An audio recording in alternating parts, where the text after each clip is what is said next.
So it's easier to come here, make statements, take pictures. They feel they are doing something, but they are not promoting peace. On the contrary, they are supporting terrorism. I cannot hear one by one, please. Ambassador, we have a question over here. So Okay, Ambassador. I will answer it. Ambassador, will there be a reaction by Israel to these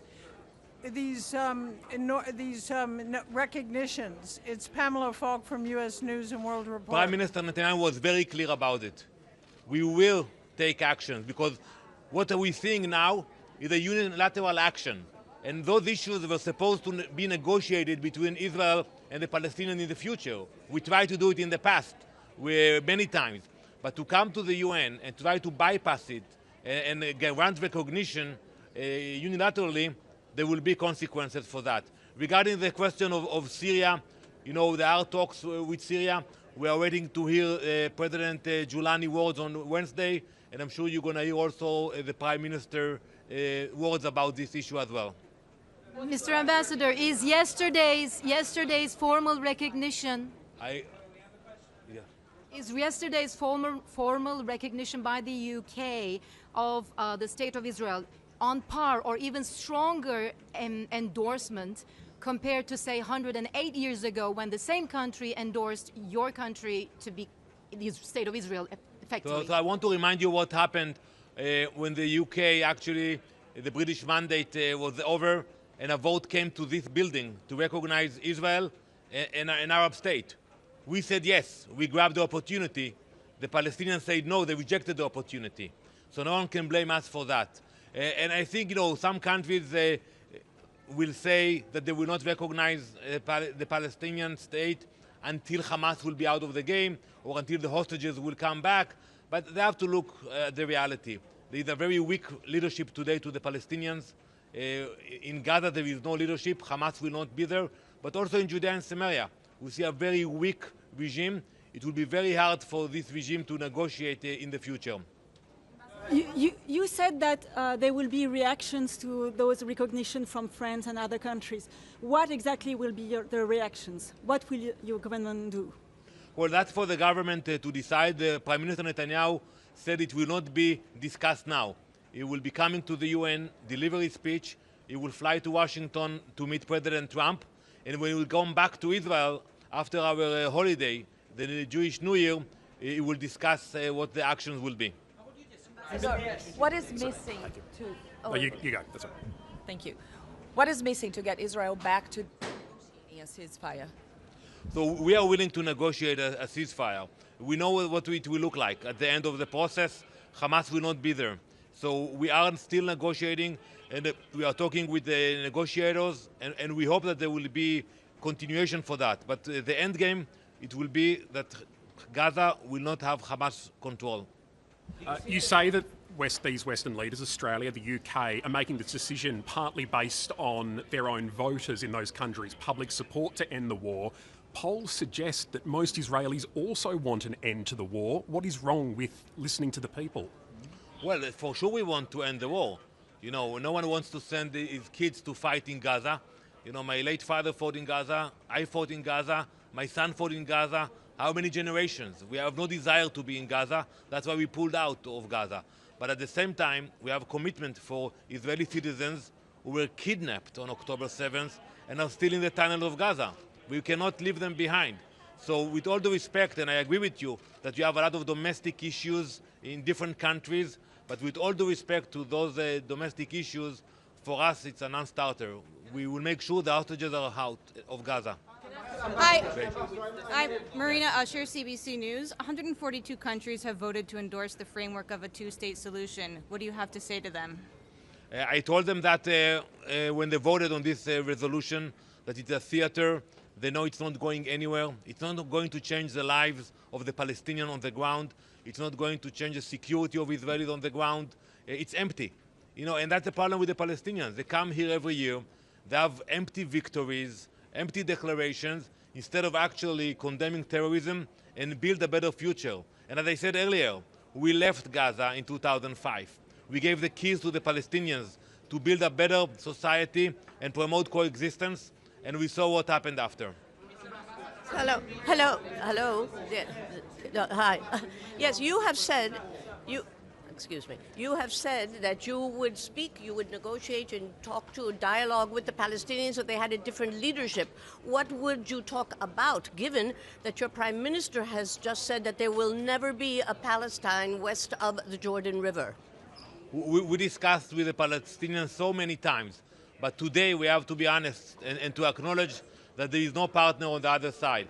You know, we all speak about Hamas, but the fact that the PA itself paying salaries to convicted terrorists, President Abbas himself, you cannot ask him because he's not coming here, but you can ask his representative why they have the pay-to-slay policy. 2 weeks ago there was an attack in Jerusalem, 6 Israelis were murdered. The families of the terrorists will receive a monthly payment of $1,000. It's coming from the pocket of President Abbas. So that's not a good sign for us. The people of Israel pray for peace. We want to have peace, but we want to know that we have a partner for that. You may have answered this question before, but can I check? I mean, the fury of your Prime Minister to the, in terms of his response to the recognition of Palestine was clear. Do you rule out the annexation of the West Bank as a kind of backlash response? First, you know, I don't like the word annexation. I call it applying sovereignty. You know, when something belongs to you, you don't annex. And I think it's a decision that the government will have to discuss. I don't know if you do it as a counter effort. You know, in the past, we applied sovereignty over the Golan Heights, over East Jerusalem, but that's a discussion for the government. You're not ruling out the possibility of annexation of the West Bank, a move that would be widely seen around the world as the death knell of a two-state solution. So as I said earlier, everything will be discussed in the government upon the return of the Prime Minister from the meeting with President Trump on Monday. Okay, we'll have one last one. Yeah. What news do you have about the hostages? I cannot hear. What news do you have regarding the hostages? So we just saw a video that was released by Hamas a few hours ago where we can see the condition of the hostages. You know, horrible footage. You know, we believe that 20 of the hostages are alive, but in a very bad condition. You know, in a few weeks it's going to be 2 years in captivity. Some of them need medical care, but they don't get visitations from the Red Cross or from anyone else, and we know that they're in a very bad shape. Israeli Prime Minister Netanyahu said today in a meeting with the IDF General Staff for the Jewish New Year that in the coming year Israel needs to destroy the Iranian axis. What can you tell us about what parts of that axis Israel will be focused on in the coming year, and what are you going to do to try to achieve that? Well, first we achieved a lot in the last 12-day war against Iran. I think thanks to the US, we can call it a great victory. And we see the snapback sanctions are now in place. And I hope that the Iranians will understand that now it's up to them to decide where they want to go. You know, if they will go back to where they were, then the Western world will stand with Israel against them. I hope that they will change course and will understand that they have to invest in the people of Iran and not in building a nuclear threat. Thank you very much. Thank you.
Vous allez être à l'intérieur, pas à l'extérieur, à l'intérieur.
this is an accumulation of so many things, especially when countries like France, UK, and the others, to recognize the state of Palestine. It's an investment in peace and saving the two-state solution. What we need, a ceasefire. What we need, the process to begin to end this illegal occupation and for Palestine to be free and to have the two-state solution a reality. This is what will happen inside today. Good to see all of you.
Bien.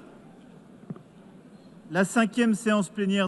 The fifth plenary meeting of the High-Level International Conference for the Peaceful Settlement of the Question of Palestine and the Implementation of the Two-State Solution is resumed. Ladies and gentlemen, distinguished heads of state and government, ministers, Your Excellency Antonio Guterres, Secretary General of the United Nations Organization, Your Excellency Annalena Baerbock, President of the General Assembly, Excellencies, ladies and gentlemen, it is an honor and a privilege for me to co-chair alongside the Kingdom of Saudi Arabia this conference in accordance with General Assembly Resolution 79/81 dated 3rd December 2024. We wish to extend a warm welcome to each and every one of you. Allow me now to deliver some opening remarks.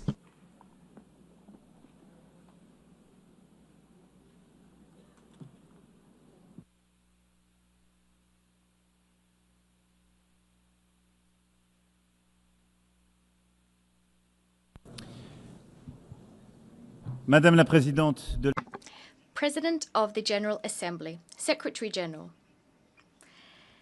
Heads of State and Government, ladies and gentlemen.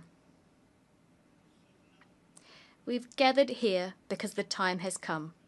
The time has come to free the 48 hostages detained by Hamas. The time has come to stop war, the bombing in Gaza, the massacres and the fleeing people. The time has come because there's a pressing urgency everywhere. The time for peace has come because we're just a few moments away from no longer being able to seize peace. This is why we have gathered here today. Some might say it's too late. Others might say it's too early. But one thing is certain. We can no longer wait. In 1947, this assembly decided on the splitting of mandatory Palestine across two states, a Jewish state and an Arab state, thus recognizing the right of each of them to self-determination. The international community granted to the state of Israel at last fulfilling the destiny of this people after millennia of roaming and persecution, and Israel founded a beautiful democracy there. The promise of an Arab state to date remains unfulfilled. Since then, there's been a long path of hope and despair intertwined, which Israelis and Palestinians have gone down, each in their own way. We have walked alongside them, each of us in keeping with our history and our sensibilities. But the truth is that we bear a collective responsibility for, to date, having failed to build just and lasting peace in the Middle East. This is what became evident to us on the 7th of October 2023, when the Israeli people suffered the worst terrorist attack in its history. 1,224 men, women, and children killed. 4,834 men, women, and children injured. 251 men, women, and children taken hostage. The cruelty of Hamas and all those who collaborated in this massacre dumbfounded Israel and astounded the world. The 7th of October remains an open wound for the Israeli soul and for our universal conscience. We condemn it unequivocally because nothing, never, nowhere can justify having recourse to terrorism. Minds go out and hearts go out to the victims and their families. We've expressed our compassion to all Israelis and first and foremost demand for all hostages still held by Hamas to be freed unconditionally. The French paid tribute to the 51 French men and women assassinated on that day and all other victims of October 7th. We will never forget them. Never. Just like we will never stop the existential fight against anti-Semitism. The French people know the sting of terrorism, and our hearts remember the expression of the bonds of brotherhood following the terrorist attacks committed in Paris on the 7th of January 2015, when dozens of foreign leaders were in the ranks of those offering their sympathies, among which the Israeli Prime Minister and the President of the Palestinian Authority. We know that you cannot show weakness in the face of terrorism, but we also know the perils of endless wars. We know that right must always prevail over might. We know from our own history that a universal commitment to peace, is the legacy of centuries gone by and the only way towards salvation. And on behalf of our friendship with Israel, our commitment to which has never faltered in the name of our friendship with the Palestinian people, for whom we want the initial promise of the UN Charter to be fulfilled, we want two states living side by side in peace and security to become a reality. However, currently Israel is further extending its military operation in Gaza with the stated objective of destroying Hamas. But there are hundreds of thousands of people who have been displaced, injured, famished, traumatized. Their lives are still being destroyed. Although Hamas has been considerably weakened, and despite the fact that negotiations on a permanent ceasefire are the surest means of ensuring the release of hostages, nothing justifies the ongoing war in Gaza. Nothing. On the contrary, everything compels us to definitively end it, since we didn't do it earlier. We must do this to save lives. The lives of Israeli hostages detained in atrocious conditions, the lives of hundreds of thousands of Palestinian civilians who are tormented by hunger, suffering, the fear of dying, mourning for their loved ones. We must save all lives, because for almost 2 years now, it is the denial of the humanity of the other and the sacrifice of human life which have prevailed. Yes, since the 7th of October, it is the life of the other that is being denied. We've been saying this since the first day of the war in Gaza. A life is a life. I know this because I held in my arms the families of hostages I met in Tel Aviv and in Paris. I'm thinking of the mother of Eata David, a hostage who was famished and displaced. I'm thinking of Nimrod Cohen, a 19-year-old hostage whose father I just met. I also know this because I was at the bedside of the Palestinian victims of Israeli military operations, refugees in Al Arish, women and children. I will never forget the way they looked at me. I know this because I met young people from Gaza who we are hosting in France. I'm thinking of Rida Baroud, who should have been with us today, who continues to be a witness to the distress of her loved ones in Gaza. A life is a life. We are duty-bound, all of us, to protect each other. This duty is indivisible, just as our common humanity is indivisible. There is a solution, a way of breaking the cycle of war and destruction. It lies in the recognition of the other, of his and her legitimacy, humanity, and dignity. We must reopen our eyes and see human faces there where war has deposited the mask of the enemy or the marks of a target. We must recognize that Palestinians and Israelis are living in twin solitude.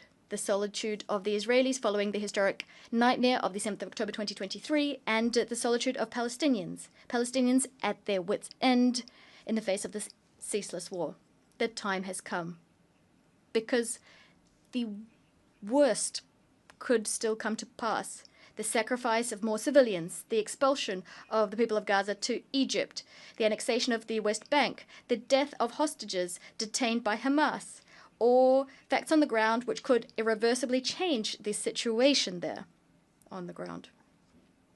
This is why, this is the very reason that today here in this chamber, we must pave the way for peace, because since July of last year, developments have accelerated. And at this point, we have reason to fear that the Abraham Accords, the Camp David Accords, could be called into question by Israel, and that peace would become impossible for a long time yet in the Middle East.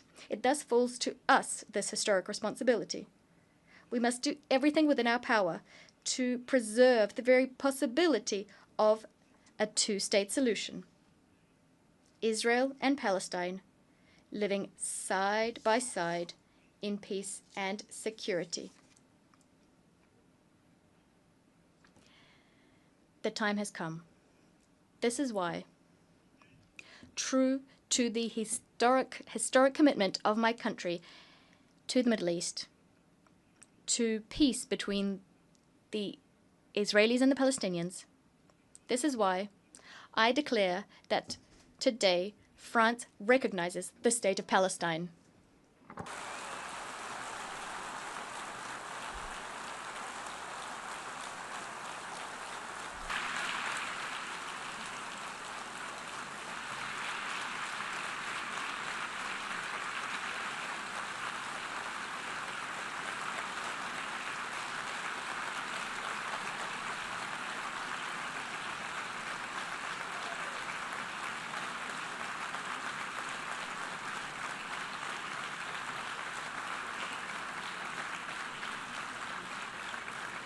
Cette reconnaissance.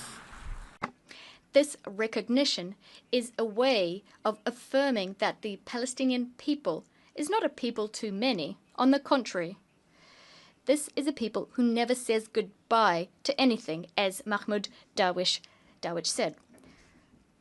A people with a strong history, roots, and dignity.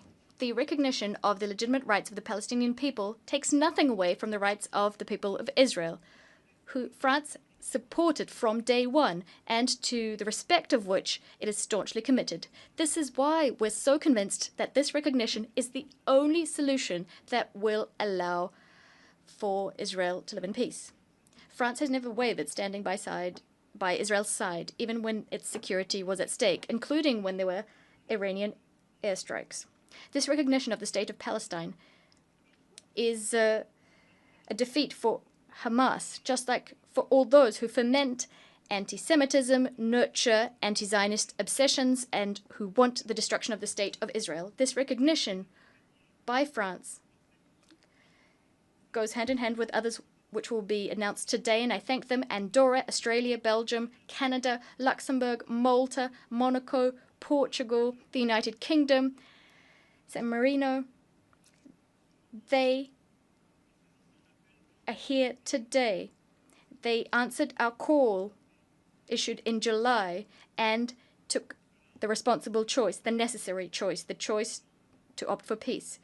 Spain, Ireland, Norway, and Sweden are also going down the same path, and many others did before us too.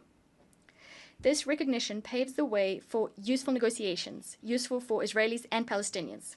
This path is a path towards a peace and security plan for all. France and Saudi Arabia submitted this plan to this assembly, and it adopted it by a large majority. It carries our common ambition to break the spiral of violence and to change the situation on the ground. We managed to take a step towards one another, to move away from our habitual stances and to set concrete objectives. We must now set in motion a cycle of peace that meets the needs of all parties. The top priority of this peace and security plan, and it's very urgent, that is to ensure the release of 48 hostages and put an end to military operations throughout the territory of Gaza. I commend the efforts undertaken by Qatar, Egypt, and the US to achieve this. I ask Israel to do nothing more that would thwart these efforts coming to fruition.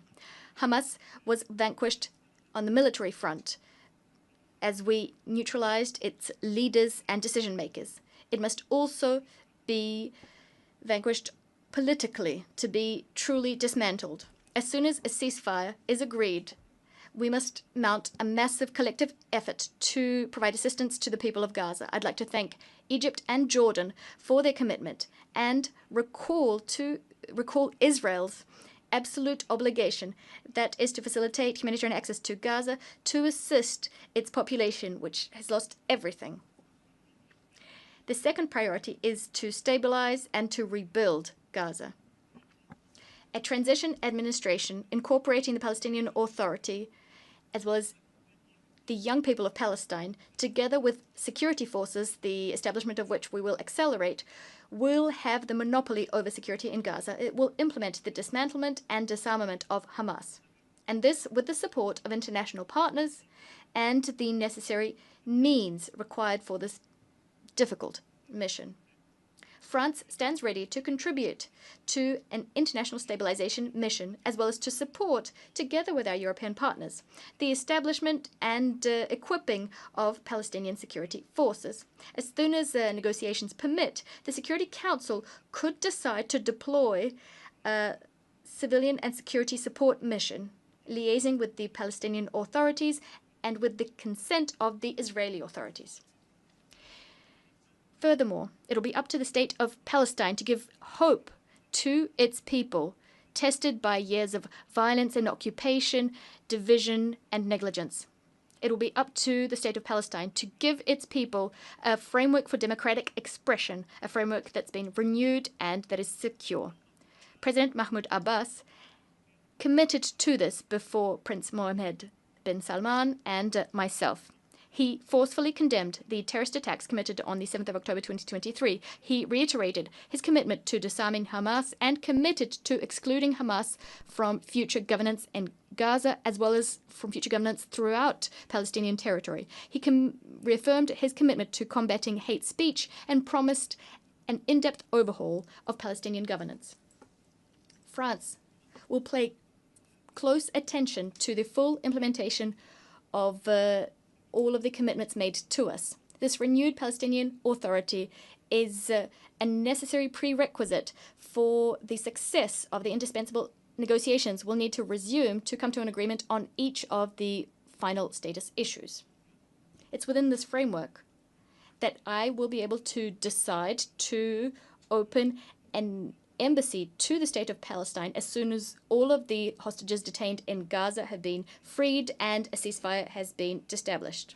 What France will be demanding of Israel will be just as considerable. Together with our European partners, we will be pegging, that is, our level of cooperation with Israel to the provisions, the measures Israel will be taking to put an end to the war and negotiate peace. It's thanks to this path that we will get a state of Palestine which is sovereign, independent, and demilitarized, bringing together all of its territories, recognizing Israel and being recognized by Israel in a region which will at last see peace reign upon it. What I also expect of our Arab and Muslim partners, who have not yet done so, is for them to uphold their commitment to recognize the state of Israel and to engage with Israel in normal relations as soon as the state of Palestine has been established. In so doing, together we will demonstrate dual recognition for the benefit of peace and security of all in the Middle East. Ladies and gentlemen, this is our peace plan. It establishes a demanding mechanism to end the war and enter into the negotiations phase. It allows for Israeli-Palestinian peace to be the first pillar of a new peace and security architecture in the Near East and the Middle East. It lends credibility to the possibility of further economic integration. Nothing will be possible unless the Palestinian authorities take full ownership of our renewed ambition so that we can at last achieve the two-state solution. I know that they are reluctant. I know that they harbor fears. And with the utmost respect, I hear the Israeli people, their sadness, their fatigue. But I want for the Israeli authorities to also hear this and to in turn take on commitments. I know that the Israeli people and the Israeli leadership have the strength to do this. I remember when I was a young man, when I learnt of the horrible assassination of Yitzhak Rabin, almost 30 years ago. He was killed for wanting peace. When death was about to claim him, the heroic warrior of the State of Israel said, and I quote, I fought so long as there was no chance of peace, end of quote. But today, there is such a chance. Today, here, 142 states are proposing this peace. They're extending out their hands, ready to be shaken. So yes, the time has come to put an end to the war in Gaza. Massacres, death, right now. Urgency is what drives us. The time has come for Israel to live in peace and security from the Galilee to the Red Sea, through the Dead Sea and the Lake of Tiberias and Jerusalem. The time has come to no longer talk about the existence of the State of Israel. It's self-evident. The time has come to do justice to the Palestinian people and thus to recognize the State of Palestine, a brotherly country, a neighbor in Gaza, in the West Bank, and in Jerusalem. The time has come to cast out from these lands the vile face of terrorism and to forge peace. Yes, to forge peace. This is what has brought us here today. And we're very hopeful that we will be able to forge it. It is a choice we must make. It is our duty. Peace is much more difficult. It demands much more of us than all wars. The time has come.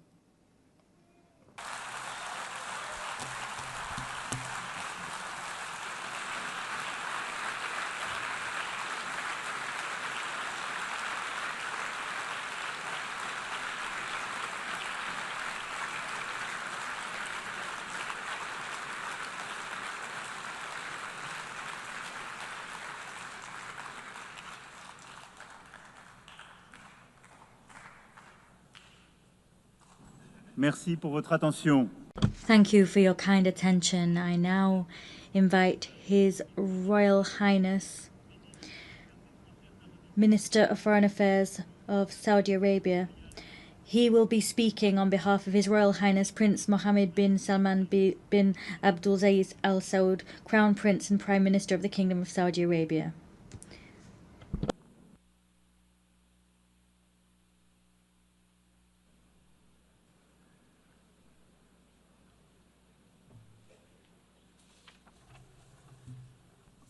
In the name of God, the merciful, the compassionate, Your Excellency, President of the Republic of France, Your Excellency, Secretary General, Your Excellency, President of the General Assembly, distinguished guests.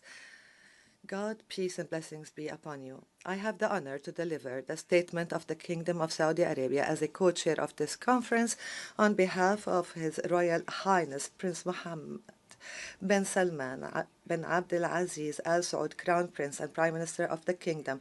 It is my pleasure to convey to you the greetings of His Majesty King Salman bin Abdulaziz Al Saud, the custodian of the two holy mosques, and his wishes along with the Crown Prince's wishes for the success of this conference. We thank His Excellency President Macron and His Excellency Antonio Guterres for their efforts towards achieving the two-state solution. We thank him also for recognizing the State of Palestine. This conference is convened under the joint and co-chaired by the Kingdom of Saudi Arabia and France. At a time when the Israeli occupation authorities continues their aggression and their brutal crimes against our brothers, the Palestinians in Gaza Strip, and its violations in the West Bank and Al-Quds al-Sharif, and its repeated attacks on the sovereignty of Arab and Muslim countries, the latest of which was the attack against Qatar.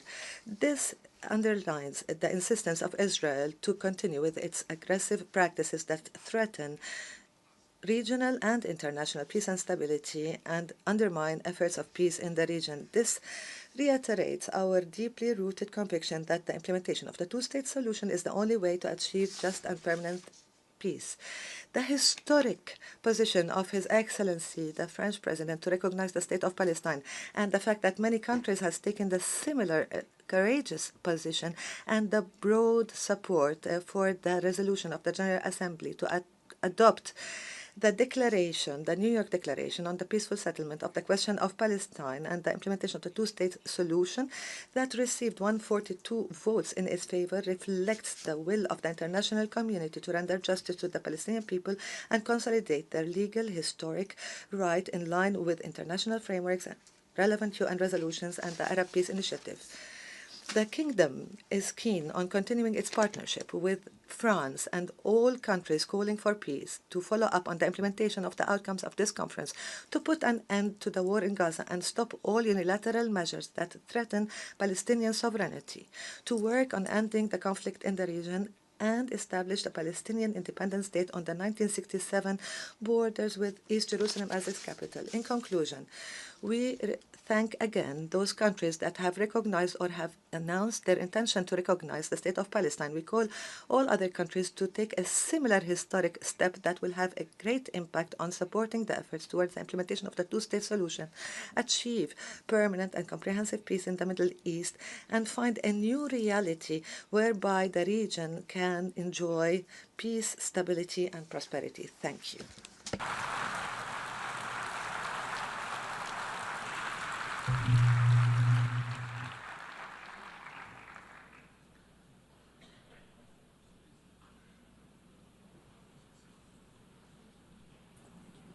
Je remercie. I thank His Royal Highness Prince Mohammed bin Salman Abdulaziz Al Saud. I now invite His Excellency Mr. Antonio Guterres, Secretary General of the United Nations Organization, to issue a statement.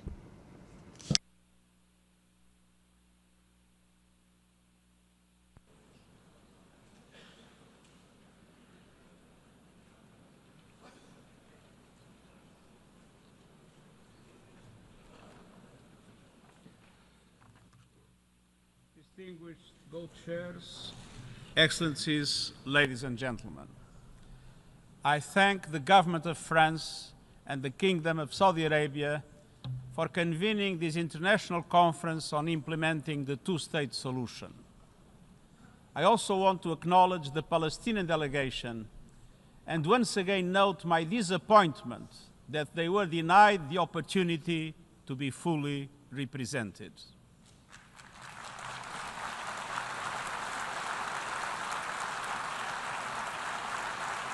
Excellencies, let's have no illusions. The Israeli-Palestinian conflict has gone unresolved for generations. Dialogue has faltered. Resolutions have been flouted. International law has been breached. Decades of diplomacy have come up short. The situation is intolerable and it is deteriorating by the hour. We are here today to help navigate the only way out of this nightmare, a two-state solution, where two independent, sovereign, democratic states, Israel and Palestine, live side by side in peace and security with their secure and recognized borders on the basis of pre-1967 lines, with Jerusalem as the capital of both states, in line with international law, UN resolutions, and other relevant agreements. I welcome the measures many member states are taking to galvanize support for the two-state solution, including the pledges to recognize the state of Palestine. And I welcome the General Assembly's endorsement of the New York Declaration. Excellencies, nothing can justify the horrific 7 October terror attacks by Hamas or the taking of hostages, both of which I have repeatedly condemned. And nothing can justify the collective punishment of the Palestinian people or any form of ethnic cleansing. The systematic decimation of Gaza, the starvation of the population, the killing of tens of thousands of civilians, most of them women and children, and hundreds of our own humanitarians. I call once again for an immediate and permanent ceasefire, the immediate and unconditional release of all hostages, and the immediate, full, safe, unconditional, and unhindered humanitarian access. Excellencies, nothing can also excuse developments in the West Bank that pose an existential threat to a two-state solution.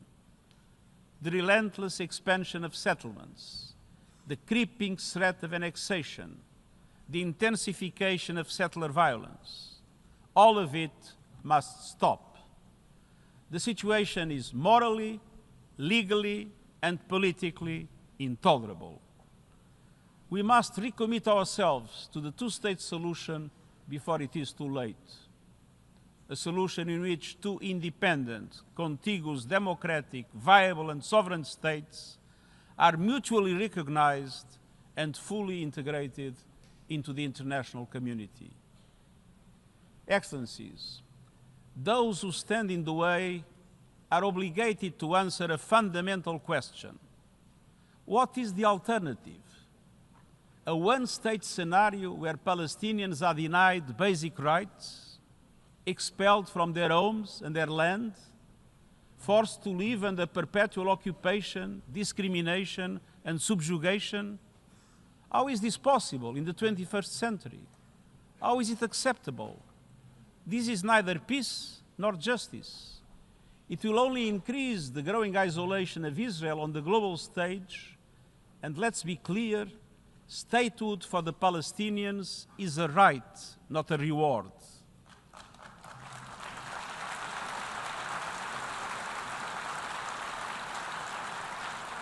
And denying statehood would be a gift to extremists everywhere. Without two states, there will be no peace in the Middle East, and radicalism will spread around the world. Excellencies, this conference must mark a turning point. It must pave the way for irreversible progress, to put an end to the illegal occupation and to make good on our collective aspiration for a two-state solution. All of this is fully in line with adherence to international law. It has been approved by the General Assembly and supported by the international community. It is the only credible path towards a just and lasting peace between the Israelis and the Palestinians, and the only credible path towards peace and security throughout the Middle East as a whole. This will demand difficult decisions be taken from us all. This will demand courage and leadership based on principles from all sides. I urge you to do everything in your power to allow the two-state solution to prevail. This for the peoples of Israel, Palestine, and for humankind as a whole. I thank you.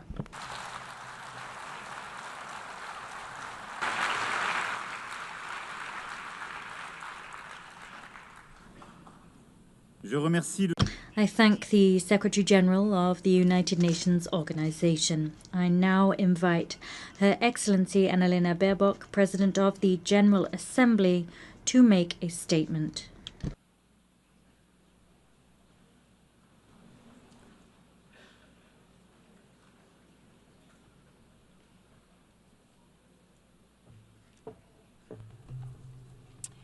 Your Excellency President Emmanuel Macron, Your Royal Highness Crown Prince Mohammed bin Salman, Your Highness Prince Faisal bin Farhan, Mr. Secretary General, Excellencies. Taking over the presidency of the General Assembly, I received many letters. One moved me deeply. Attached to it were drawings by 3 Palestinian children, Remas, Enas, and Retal. The images were heartbreaking. One showed a school before and after, beneath a bright sun and a blue, clear sky. In the first, the school with open doors and happiness. In the second, their school lies in rubble. A lone boy stands on the debris of what must be once have been his safe place. Perhaps he had a favorite class, a favorite teacher, like our children, a best friend he played with there. Now, all of it is gone. All of the laughter of the children blown away. At that age, children should not be drawing pictures of war. Children should be learning mathematics. They should be playing with friends and scratch dragons or castles, not death and destruction. Yet for the children of Gaza, this is their reality. Their horror lasted and lasts for over 700 days. Tens of thousands have lost their lives. Tens of thousands of dreams which never will come true. So many killed without the world even learning their names. Until we heard one voice so loud we could not overhear it. The voice of Hind Rajab, captured in a phone call with a red crescent while shelling rained down. After the car she was in was attacked, over and over again, killing her aunt, uncle, and 3 of her cousins next to her. She called over and over again, "I'm so scared, please come." The rescuers tried to calm her as they tried to reach her. They could not. Hind was killed before help arrived. The world failed her. As the world has also failed Kfir Bas and his brother Ariel. Kfir was just 9 months old, the youngest child abducted by Hamas on October 7th, taken with his 4-year-old brother Ariel and their mother.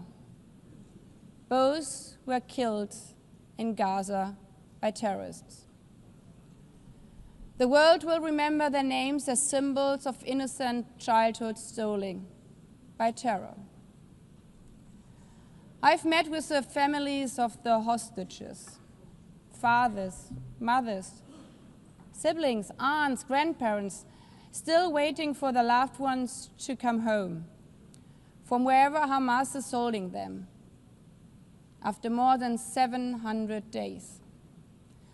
I've also met with Palestinian families, fathers, mothers, siblings, aunts, and grandparents, whose loved ones are buried in the ruins of Gaza. Their message is always the same: we want peace. Or as one Israeli mother told me, "It does not bring my child back if a Palestinian mother loses her child in Gaza." Humanity is not about choosing sides. It's about recognizing that every life matters the same. A life is a life. A Palestinian girl's life is alive. An Israeli boy's life is alive. All the children of the Middle East deserve to grow up knowing only the sun shining on their schools, the laughter of their friends in the playground, and the joy of a meal shared with their families. Not the horrors of starvation, not the horrors of war and terror. Excellencies, the General Assembly has been very clear. We need an immediate, unconditional, and permanent ceasefire in Gaza now. Israel must immediately facilitate the full, rapid, safe, and unhindered entry and delivery of humanitarian assistance to all Palestinian civilians. Hamas must immediately and unconditionally release all remaining hostages. But the horrors of Gaza make equally clear that we cannot allow such devastation to happen again. While the situation in Gaza is unacceptable, settlement expansions and demolitions in the occupied West Bank, including East Jerusalem, are eroding any prospects for a political solution. The decade-long Israeli-Palestinian conflict cannot be resolved by endless war, permanent occupation, and recurrent terror. The only way to ensure that future generations of both Palestinians and Israelis can live in peace, security, and dignity is the two-state solution. As the Secretary General said, it's a right, not a reward, to live in your own state, as all humans around the world. We know that some think this is naive. The first resolution on this matter is almost as old as this organization. 78 years ago, the General Assembly adopted Resolution 181, laying the foundation for two states, knowing it's the only way for peace. And to those of you who argue now, but we have tried for decades and failed over and over again, there can be only one answer. If we would stop aiming for what is right because we have not succeeded yet, then evil would prevail. That would be the end of this institution. This institution which promised to save succeeding generations from the scourge of war. It would erode the UN's foundational mission to achieve peace, justice, and equal rights for both Israelis and Palestinians. Excellencies, that is what today's conference and the New York Declaration are so crucial. The message we are sending today is no, we are not giving up. The international community does not only remain committed to the two-state solution, we are also identifying tangible, time-bound, and irreversible steps for its realization. And we are willing to take decisive measures and provide international guarantees. Of course, this conference and the New York Declaration will face criticism. Some will say a piece of paper cannot change realities on the grounds for Palestinians. Others will dismiss the vision of two states outright. But the fact remains, the New York Declaration was endorsed by 142 member states. And this majority clearly says the war in Gaza must end now. It condemns the attacks committed by Hamas against civilians on 7th of October. It condemns the attacks by Israel against civilians and civilian infrastructure in Gaza.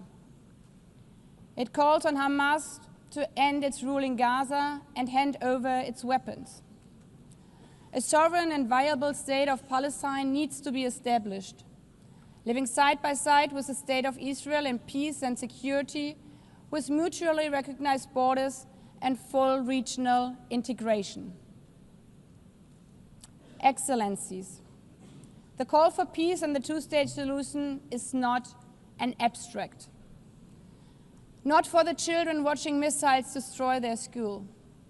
Not for the families waiting for news that their sons and daughters might be released from captivity. Not for the UN staff in Gaza who have witnessed their colleagues shot. Not for those who have been injured or maimed and will have to live with the trauma of this conflict for the rest of their life.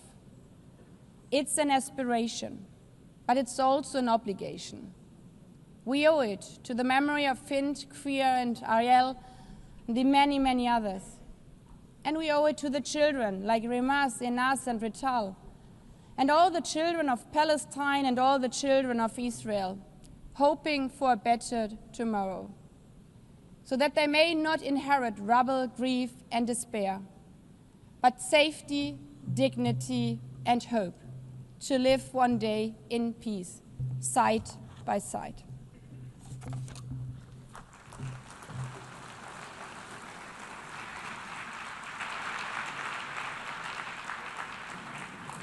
Je remercie Madame.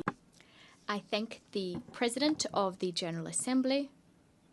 I now invite His Excellency Mahmoud Abbas, President of the State of Palestine, to deliver a statement via video conference.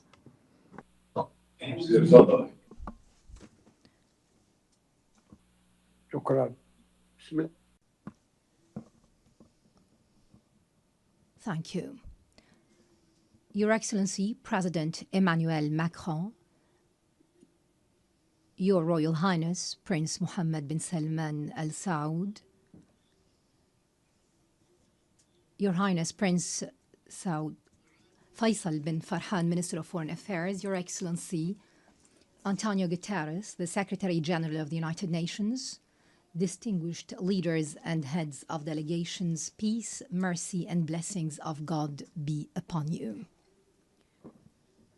On behalf of the State of Palestine, I would like to express my deepest appreciation for the co-presidency, the United Nations, and all participating states for the historic New York Declaration that was issued during July's conference and adopted by the General Assembly by an overwhelming majority.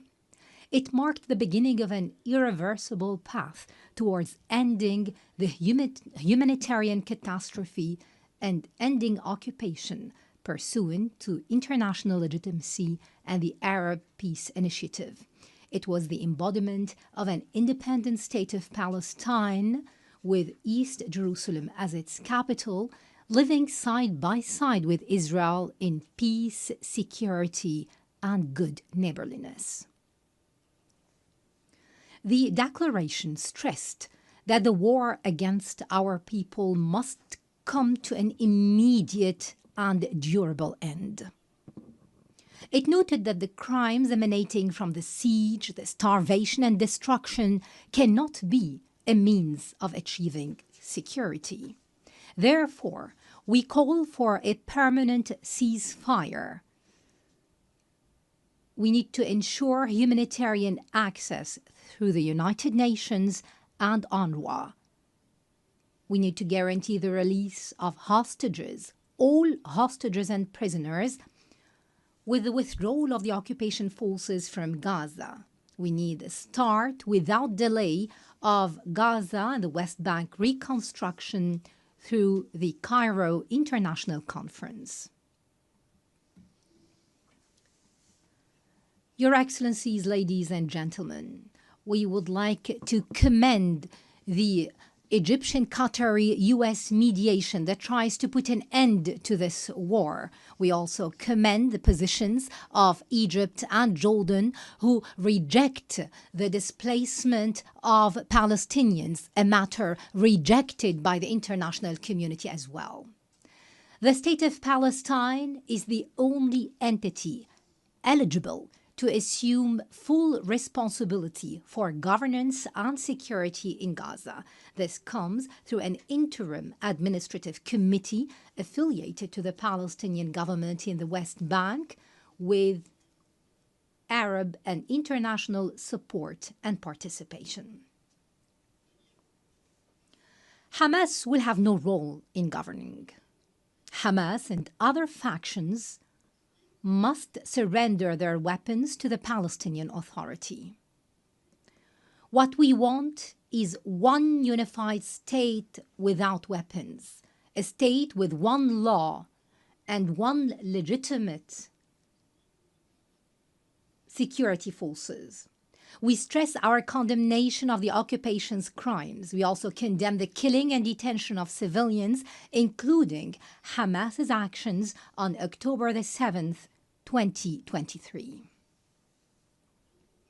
On the other hand, we call for an end to the settlements, the annexation, settlers' terrorism, and the attacks against Islamic and Christian holy sites.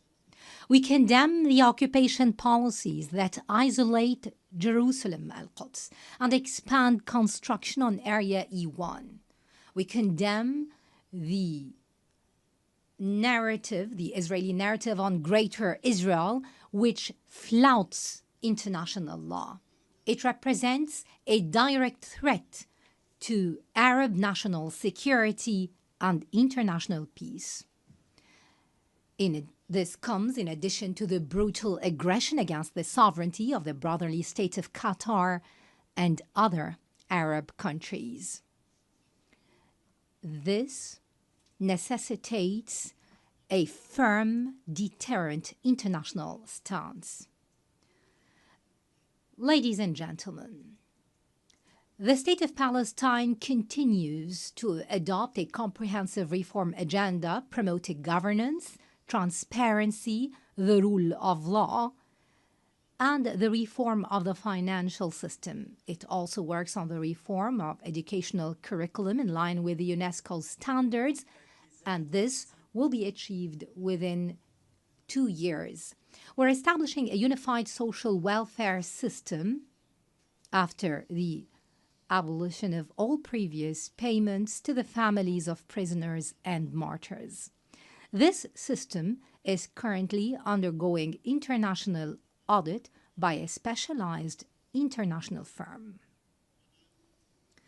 We underline our commitment to organize presidential and parliamentary elections after the end of the war, and within 1 year. We will draft an interim constitution within 3 months to ensure the transfer of power from the authority to the state. This will ensure that no party or individual will participate unless they adhere to the political program and the international commitments of the Palestine Liberation Organization and the rules of international legitimacy. The elections will be held under international observance. Ladies and gentlemen, we desire a modern democratic state based on the rule of law, pluralism, power sharing, equality, justice, and the empowerment of women and youth. We commend the positions of those countries that recognized the State of Palestine. We call on those who have not yet done so to follow suit. We call for your support so that Palestine become a full-fledged member of the United Nations. We have already recognized the right of Israel to existence in 1988 and in 1993, and we still recognize the State of Israel. In this vein, I would like to thank France, Britain, Canada, Australia, and Belgium, in addition to Portugal, Luxembourg, San Marino, and Andorra, and other countries that have been mentioned by His Excellency, the President of France. And we recall with appreciation all 149 countries who have already recognized the State of Palestine earlier. They have participated in our long struggle, the last of which was Spain, Ireland, Norway, Slovenia, and Armenia.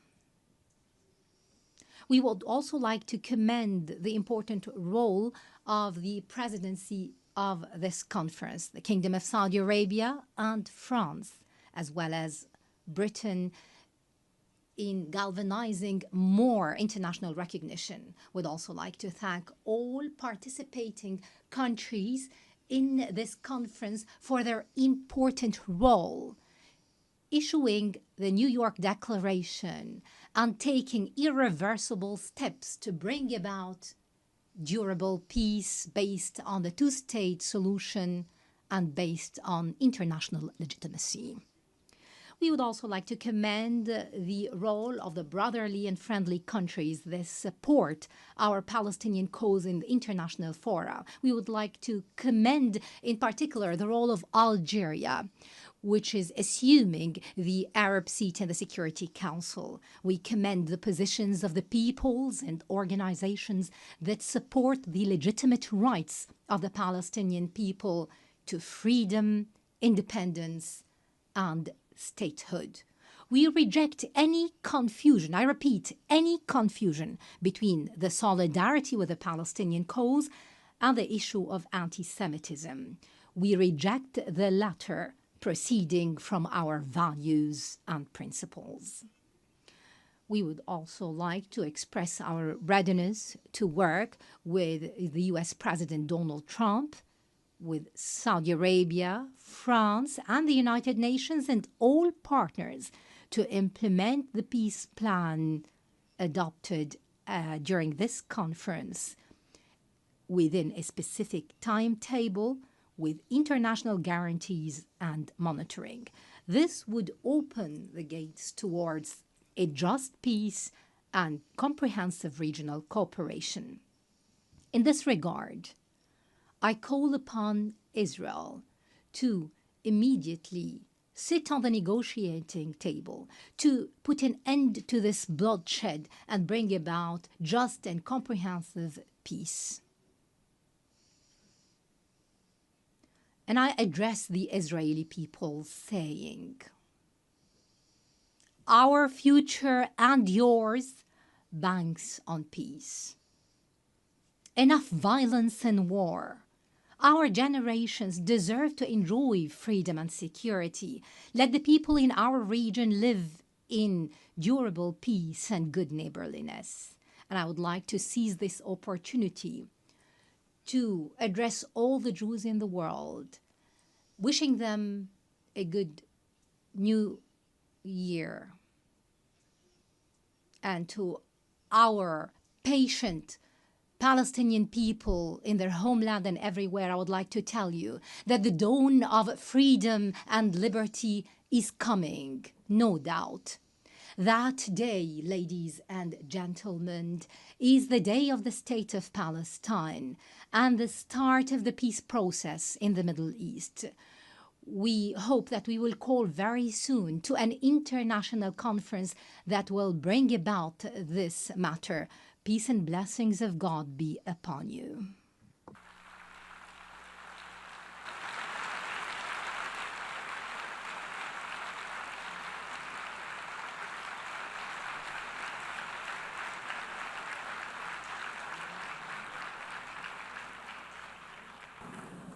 Je remercie le président. I thank the President of the State of Palestine.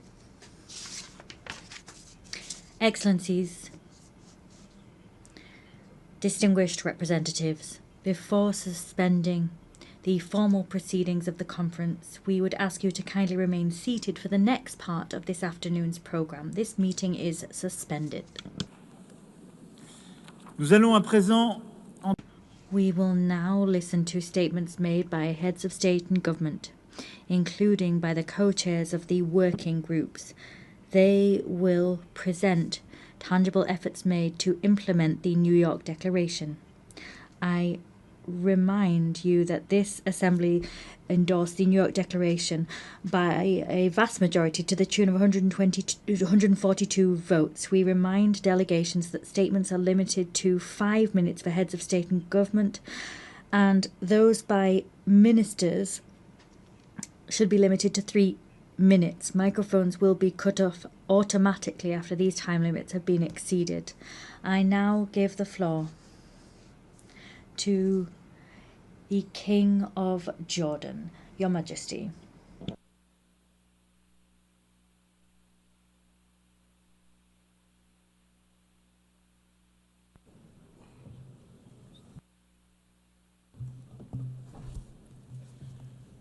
Bismillah ar-Rahman ar-Rahim. Friends, I thank France and the Kingdom of Saudi Arabia for convening this meeting. We meet here at the UN, where every country, every people are promised a voice. We meet to raise our voices for peace and for justice, for the only path to ensuring security for the Middle East and beyond the two-state solution. This year marks the 80th anniversary of the United Nations.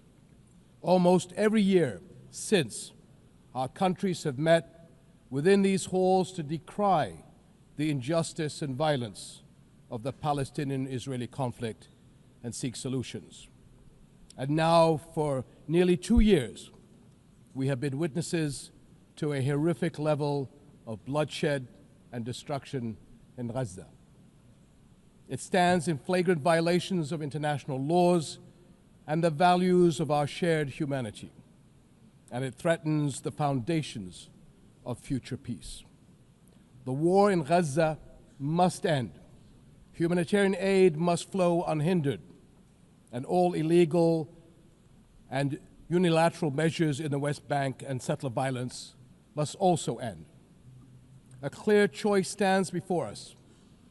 On one side, to continue down the dark and bloody path of war and conflict, or to take the path of peace through the two-state solution. And today, the world is taking a significant step on the path to achieving just and lasting peace. This global rally behind the two-state solution sends a clear message. The conflict must end. The two-state solution is the only path to the just and lasting peace that fulfills the rights of all our peoples. We thank all countries that have recognized the state of Palestine, and now we must work to stop all measures that undermine the two-state solution. We must make sure that today is a step in a continued effort to realize it. As we work on ending the war in Gaza, we must also do all we can to restore hope. The commitment so many countries are making to a future of peace today begins that long, difficult, but essential process. Thank you.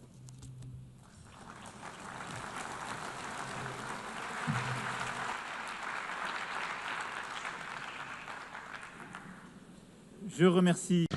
I thank His Majesty the King of Jordan. I now give the floor to the President of Turkey.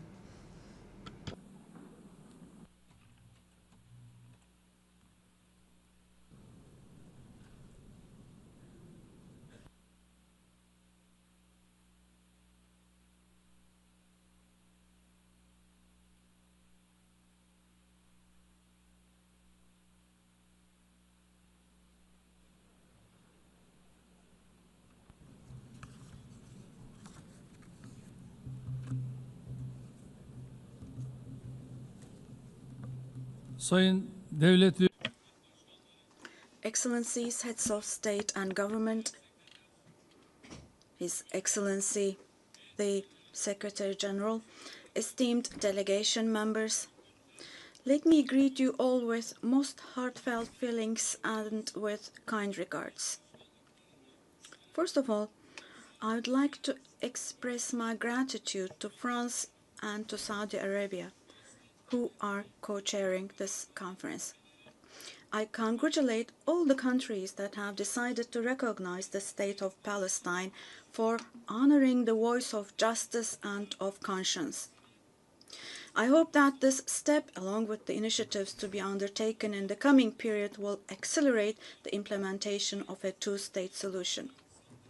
In our region, an unprecedented catastrophe has been unfolding for nearly 2 years now under the Israeli government's heavy and inhumane attacks. The massacre and brutality in Gaza continues with all its intensity. Since it is true that anyone who has a conscience cannot possibly accept this or remain silent vis-à-vis all this, the Netanyahu government is trying to make sure the following. Their goal is to make the establishment of a Palestinian state impossible and to force the Palestinian people to emigrate as much as possible. In the midst of these negative developments, of a group of countries, among them members of the UN Security Council, they have taken the decision to recognize the state of Palestine, and this is an extremely significant and historic step. Now,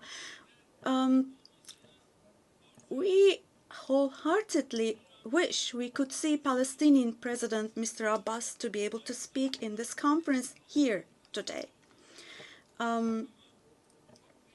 Nevertheless, I find it extremely valuable that all the participants speaking today are also serving as the voice of the Palestinian people. It is also a fact that today the Palestinian cause has become a global issue.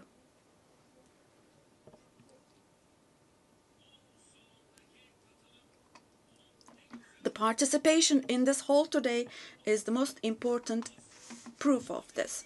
In Europe, in Asia, the Americas, and Africa, we are witnessing people chanting "Free Palestine" on the streets, on social media, or in the press more than ever before now. This contradiction should not escape anyone's attention, including my friends here.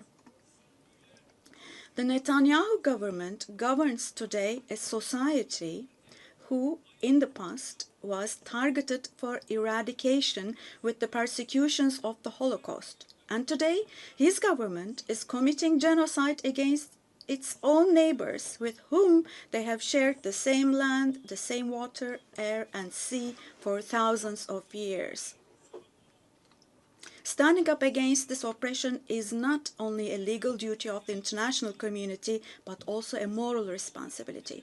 The international community must stop expansionism in the West Bank, also the fait accompli in East Jerusalem, and the attempts to spread instability in the region. Otherwise, we cannot possibly talk about the presence of an international order or talk about defending universal values. The goal of deepening occupation and annexation policies is clear. The goal is to kill the vision of a two-state solution, to leave no ground for the state of Palestine to survive, to exile the Palestinian people, and to implement their expansionist ambitions by fueling instability in the region.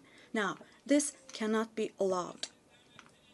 At this conference today, I hope that the countries that have shown the courage to recognize the state of Palestine will follow through on this historic stance with determined, concrete, and deterrent steps.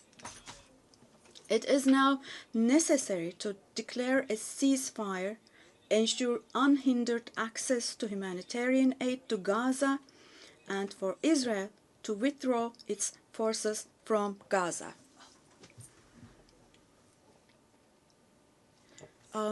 Apologies. I cannot hear the president. I lost his voice. Apologies, ladies and gentlemen. This is the interpreter speaking. I cannot hear the president. His voice is gone. His voice is gone. We cannot hear him. Me and my colleague, we cannot hear the president. Apologies for this, but we're having a technical glitch here. We cannot hear the president. We stopped being able to hear him. His voice is gone completely.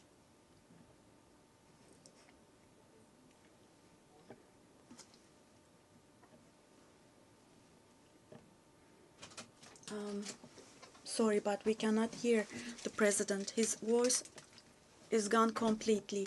We stopped being able to hear him.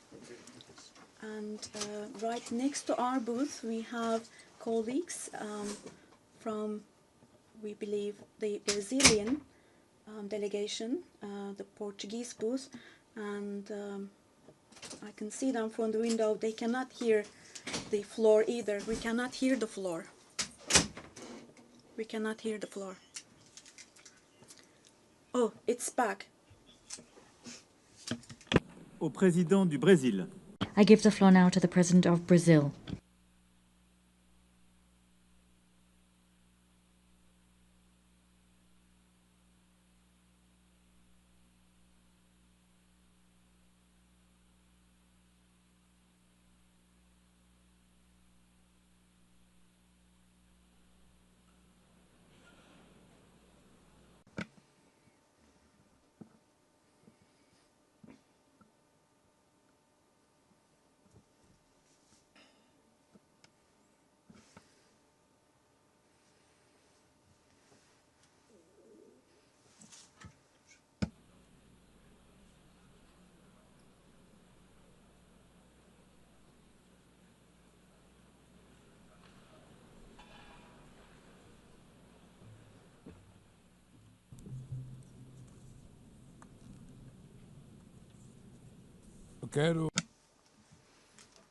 I would like to commend President Emmanuel Macron and Prime Minister Mohammed bin Salman for leading this important process and event.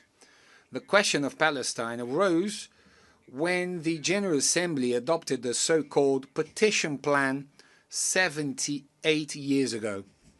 The session in which it was approved was chaired by Brazilian Osvaldo Aranha.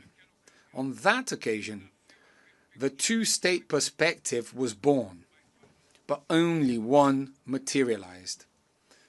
The conflict between Israel and Palestine is the paramount symbol of the obstacles faced by multilateralism. It shows how the tyranny of the veto sabotages the very reason for the UN's existence, of avoiding atrocities like the ones that motivated its founding from happening again. It also goes against its universal vocation, blocking the admission as a full member of a state whose creation derives from the authority of the General Assembly itself. A state is based on three pillars: territory, population, and government. All have been systematically undermined in the Palestinian case. How can we talk about territory in the face of an illegal occupation that grows with each new settlement? How do you keep a population in the face of the ethnic cleansing we are witnessing in real time? And how do you build a government without empowering the Palestinian Authority?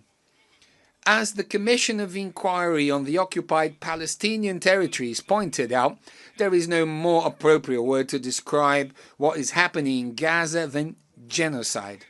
Therefore, Brazil decided to become a party to the case submitted by South Africa to the International Court of Justice.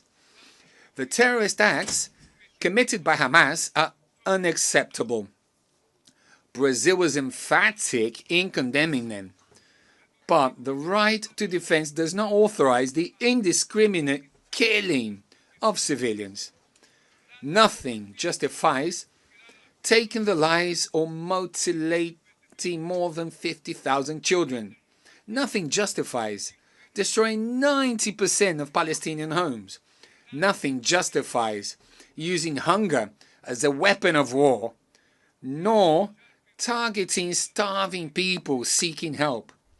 500,000 Palestinians do not have enough food, more than the population of Miami or Tel Aviv.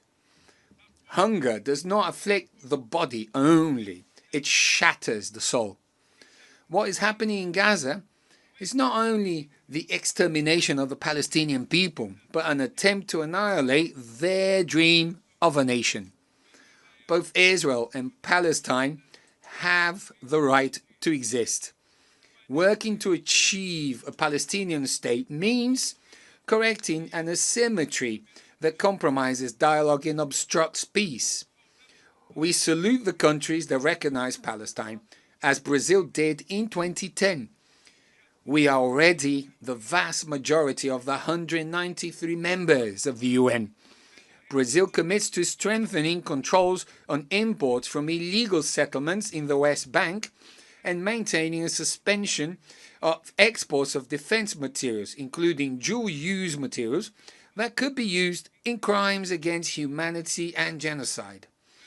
Given the Security Council's failure to act, the General Assembly must exercise its responsibility.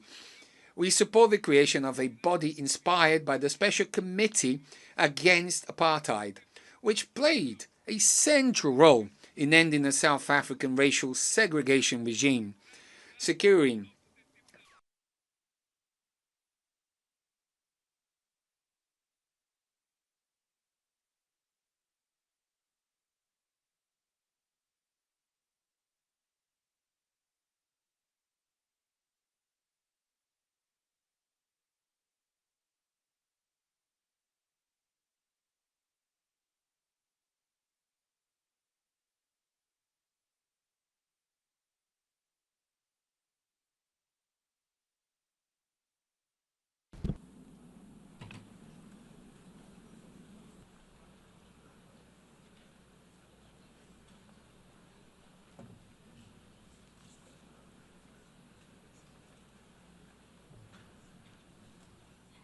Madam President of the General Assembly, Mr. Secretary General, Monsieur le Président de la République Française, President of the French Republic, the Minister for Foreign Affairs of the Kingdom of Saudi Arabia, Mr. President of the Palestinian state, Excellencies, ladies and gentlemen, Portugal formally recognized the state of Palestine as a sovereign state with full rights. This decision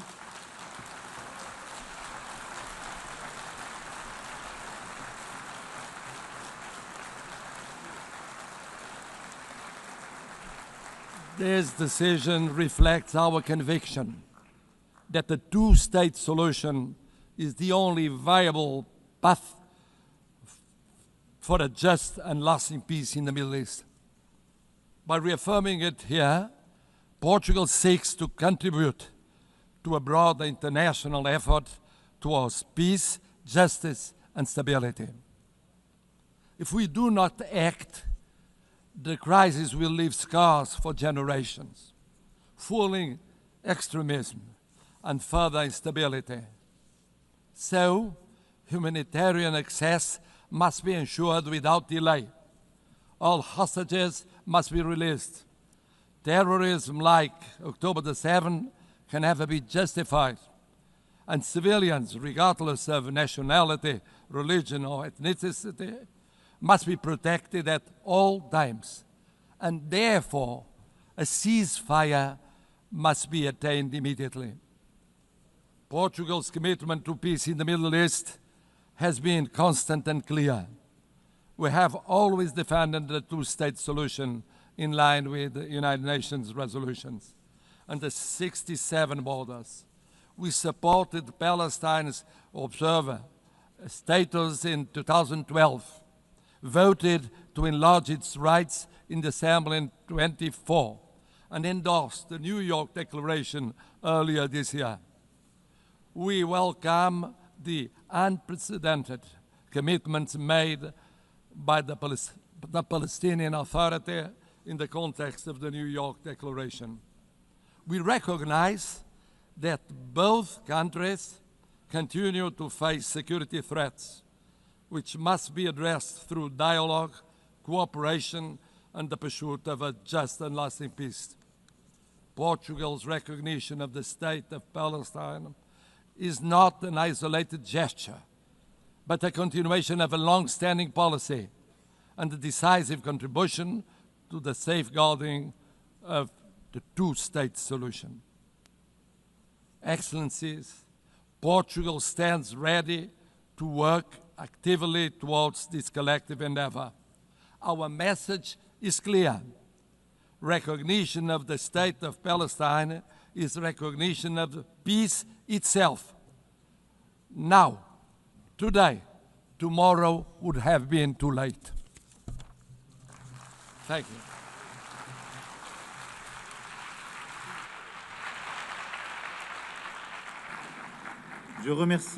I thank the President of Portugal. I now give the floor to the President of Indonesia.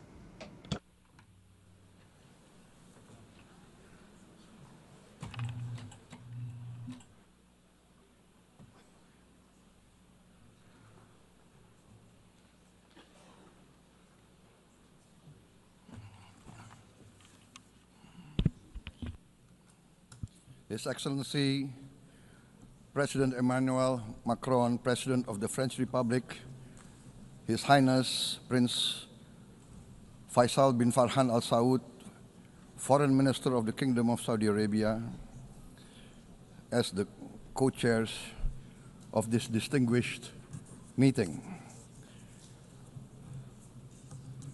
Co-chairs, Excellencies, distinguished representatives of the United Nations, I wish to extend our deepest appreciation and highest regards to the governments of France and the Kingdom of Saudi Arabia for their leadership in convening this important deliberation. It is with a heavy heart that we recall the ongoing unbearable tragedy in Gaza. Thousands of innocent lives, many of them women and children, have been killed. Famine looms. Human catastrophe is unfolding with our eyes. We condemn all acts of violence against innocent civilians. Therefore, it is today with dignity that we gather to take our historical responsibility. This responsibility speaks not only to the fate of Palestine, but also to the future of Israel, and also the very credibility of the United Nations. We condemn all violence against innocent civilians. Therefore, Indonesia once again reiterates its commitment to the two-state solution in the Palestine problem. Only this two-state solution will lead to peace. We must guarantee statehood for Palestine, but Indonesia also declares that once Israel recognizes the independence and the statehood of Palestine, Indonesia will immediately recognize the state of Israel, and we will support all guarantees for the security of Israel. The New York Declaration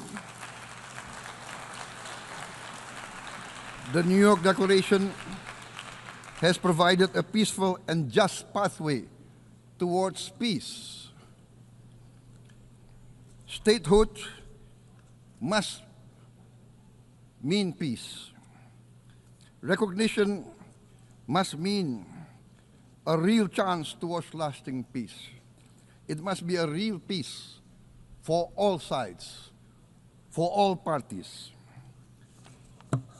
Distinguished Excellencies, we commend the leading states of the world that have taken this principled step. France, Canada, Australia, the United Kingdom, Portugal, and many other leading countries of the world have taken a step on the right side of history. The recognition of the state of Palestine is the right step on the right side of history. To those who have yet to act, we say, history does not stand still. We must recognize Palestine now. We must stop the humanitarian catastrophe in Gaza. Ending the war must be our utmost priority. We must overcome hatred, fear. We must overcome suspicion. We must achieve the peace that is necessary for the human family. We are ready to take our part in this journey towards peace. We are willing to provide peacekeeping forces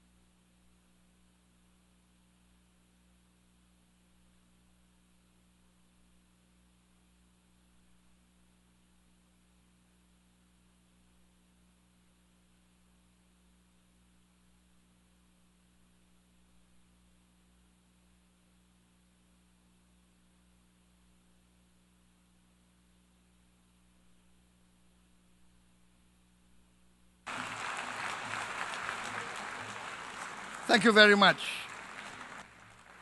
Peace. Peace now. Peace immediately. We need peace. Thank you very much.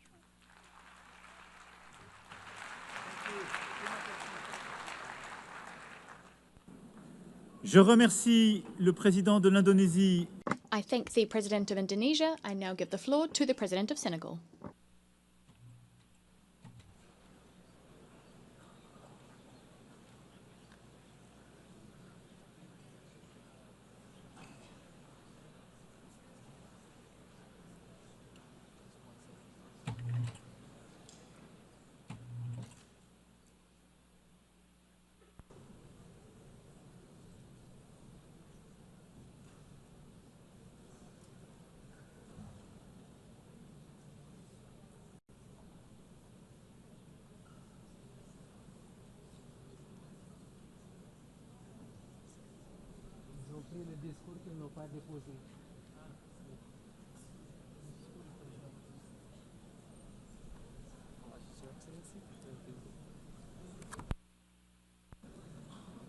Messieurs les co-présidents, Co-chairs, dear colleagues, Secretary General of the United Nations, ladies and gentlemen, I commend the leadership of France and Saudi Arabia, and I commend the commitment of all here present to the Palestinian cause. This conference is being held at a time when the world's conscience has been shaken to its very core by the indefensible situation in Gaza. That situation has gone beyond all limits. We are witnessing an indescribable tragedy bearing all the hallmarks of ethnic cleansing. In the face of such inhumanity on such scale, to say nothing, to do nothing is not an option. That choice would even be passive complicity. We are here to recall the very meaning of the founding principles of the United Nations: the sovereignty of peoples, equality of rights, peace through justice, the respect of international law, and the protection of civilians, even in times of war. These are all values that have today been annihilated and which now lie under Gaza's rubble.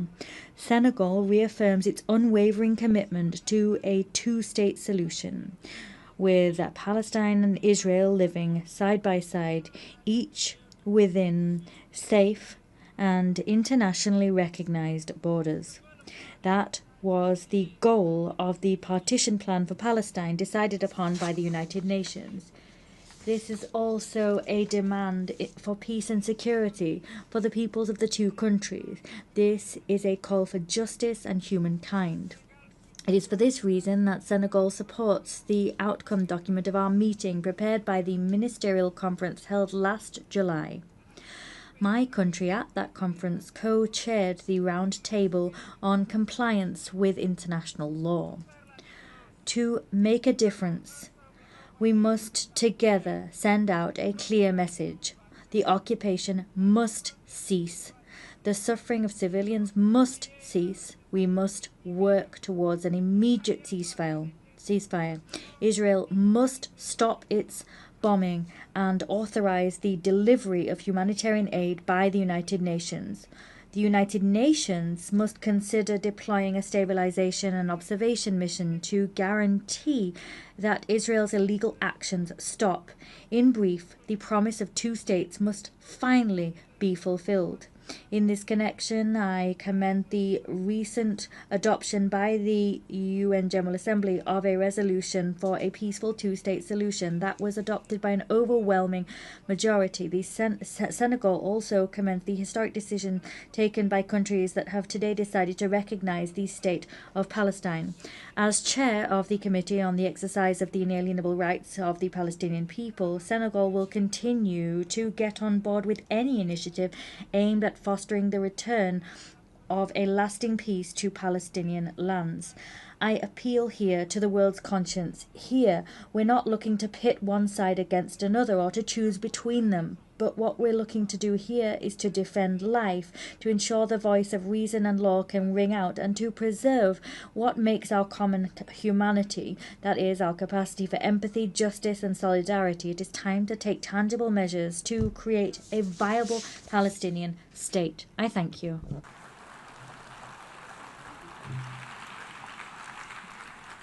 Je remercie le président. I thank the President of Senegal. I now give the floor to the Sovereign Prince of Monaco.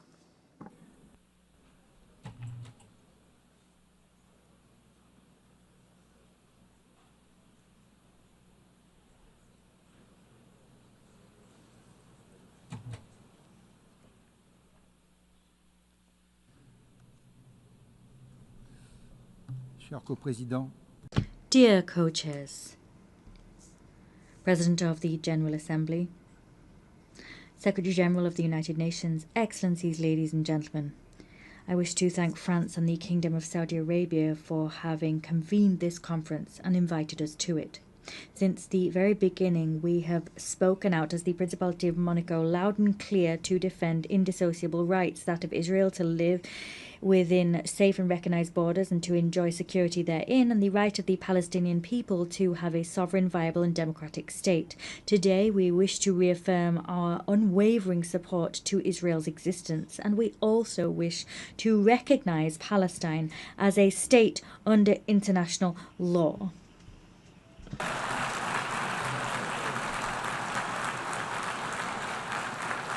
That is what I'm doing here before you now.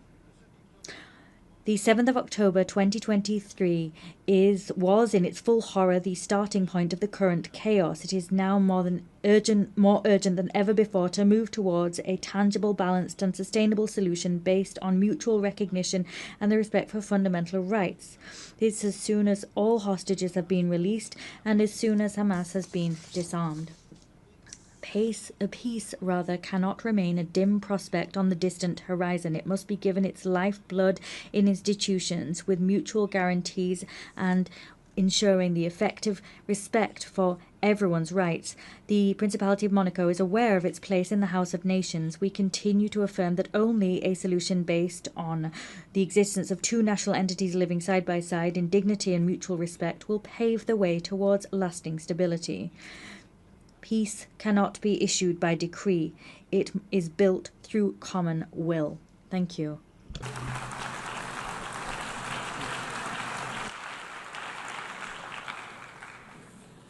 Je remercie le... I thank the Sovereign Prince of Monaco. I give the floor to Prince Faisal bin Al Saud. شكرا. Thank you. I give the floor to His Excellency, the President of South Africa.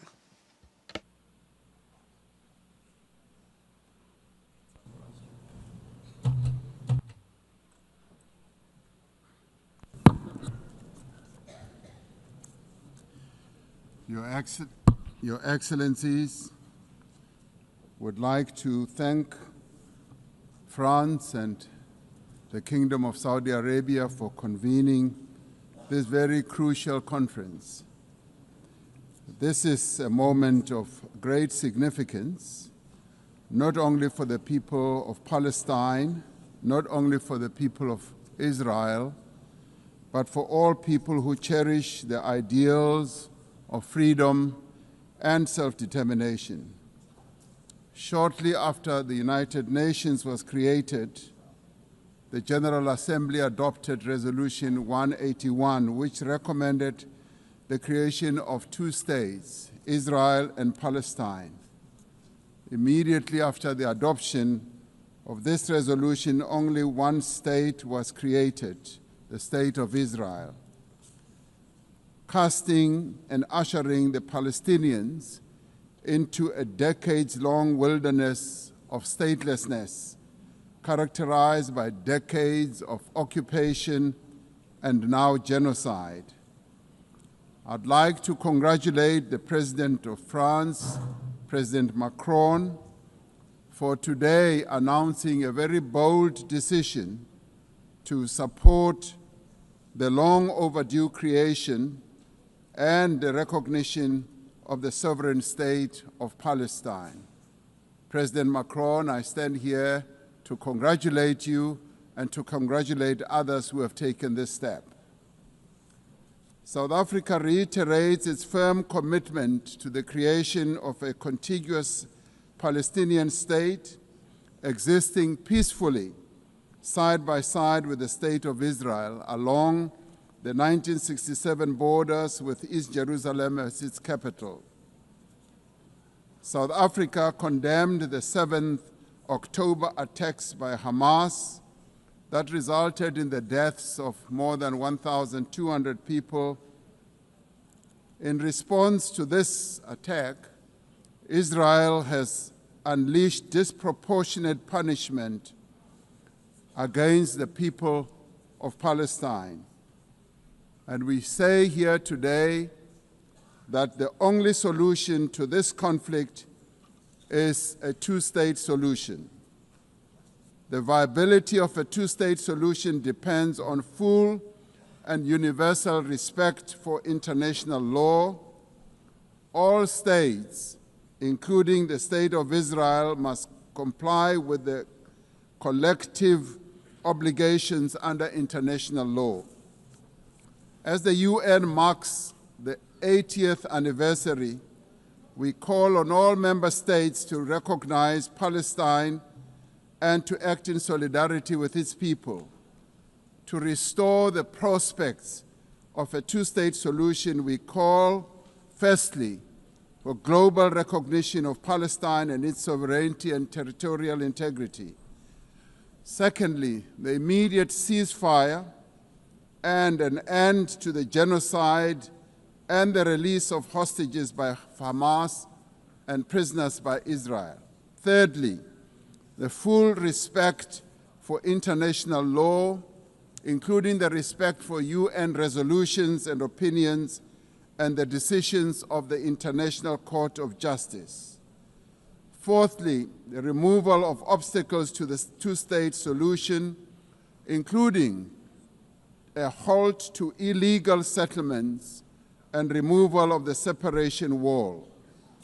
Lastly, the restoration of the humanitarian aid and reconstruction of Gaza. This is a conflict that has gone on for almost as long as the United Nations has existed. And we say that as the international community, this conflict must end now, and we as the international community must act now also in unison. We must now work together to achieve a just and peaceful and lasting solution. I would like to welcome the demonstrable groundswell of support for the establishment of the much-awaited state of Palestine by 142 nations.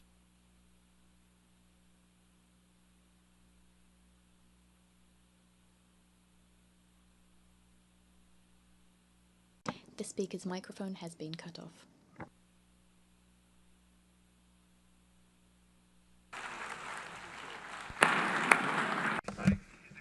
The President of South Africa. والآن أعطي الكلمة. I now give the floor to His Excellency President of Angola.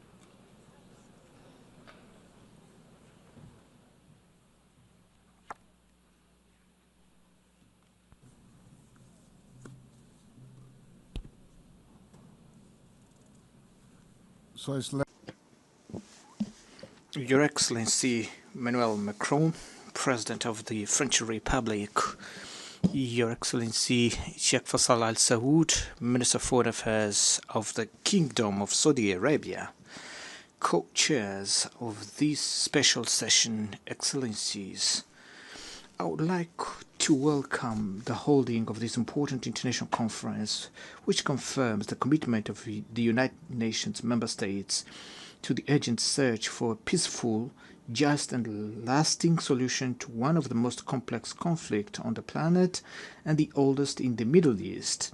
A special mention should be made to the French Republic and the Kingdom of Saudi Arabia, which have committed themselves very firmly and tirelessly in conducting this initiative.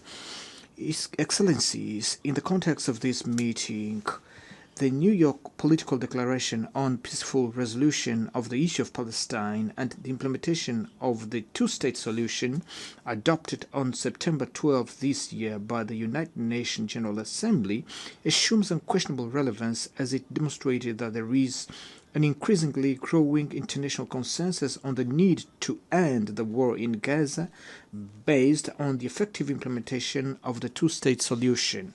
This conflict, which lasted for decades and has an unusual level of violence, will not be resolved, as all evidence show, by resorting to weapons, no matter how sophisticated they may be. The international community, which is increasingly aware of this fact, must use urgently all means at its disposal to convince the belligerents that the only way out of this situation is through dialogue to achieve a definitive peace based on the creation of the State of Palestine and peaceful coexistence between the two peoples. This is the position of the African Union, which also includes the principle that the East Jerusalem should be the capital of the independent and sovereign state of Palestine, and that the Republic of Angola is unconditionally aligned with the African Continental Organization in this effort, in which we all are committed to the definitive resolution of this conflict. Excellencies, we are following with deep concern the alarming reports about the catastrophic humanitarian situation in the Gaza Strip, where entire communities, including many children, succumb daily to hunger and survive in subhuman conditions. Africa in general, and the Republic of Angola in particular, we have a firm position of condemnation of terrorism in all its forms and manifestations, and within this principle, we condemned the action that results in the death and kidnapping of a large number of people in Israel by Hamas. Therefore, we demand their urgent and unconditional release as a step towards creating the necessary condition for dialogue. Along with our unequivocal condemnation of this act of deliberate violence perpetrated against Israel civilian by Hamas, we also repudiate the disproportionate reaction of the State of Israel with the use of fighter jets, bombers, tanks, and heavy artillery against not conventional army, but against defenseless civilian population of Palestine, journalists, medical personnel, employees of United Nations and humanitarian organization agencies under the pretext of persecuting Hamas. We also condemned the instrumentalization of humanitarian assistance as a weapon of war due to its profoundly inhuman and difficult to justify. In the face of this tragedy, it is urgent that we call for an immediate suspension of measures that obstruct and jeopardize the fundamental rights of population of Palestine, including the right to life, medical care, and food. We view with great concern these acts of war carried out selectively by Israel in several countries in the region, in total disregard for the norms of international law and principles and values of the United Nations charters, that do not produce other effect than lead to the resurgence of tensions and instability in the Middle East by destroying the prospect of resolving the conflict through dialogue and negotiations. Excellencies, the Republic of Angola, in an act of coherence and historic anticipation, formally recognize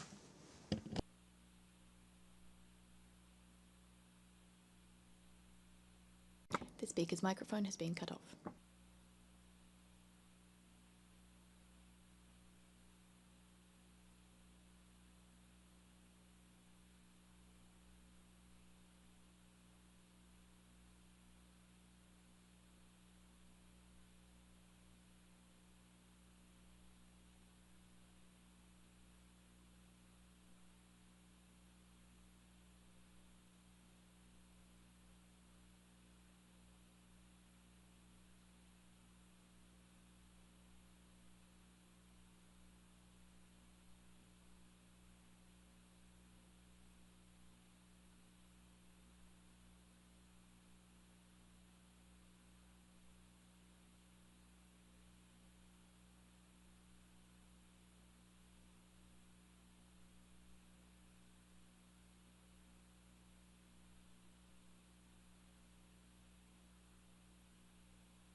I thank His Excellency, President of Angola, and I now give the floor to the Prime Minister of Australia.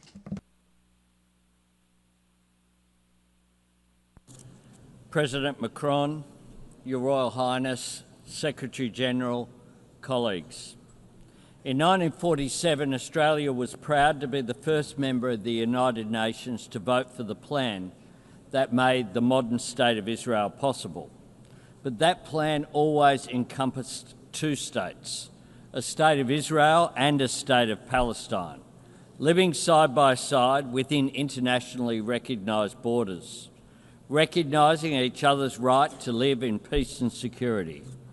8 decades ago, those hopes were consumed by conflict, and that has been the grim pattern over the years.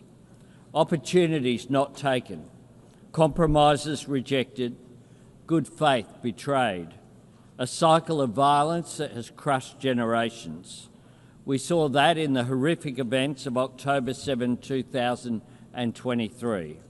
Hamas terrorists descending on a festival promoting friends, love and infinite freedom to perpetrate atrocities. One Australian, Galit Carbone, was among those killed. Australia embraces all who carry the weight of grief. We repeat our call for the hostages to be returned immediately and with dignity.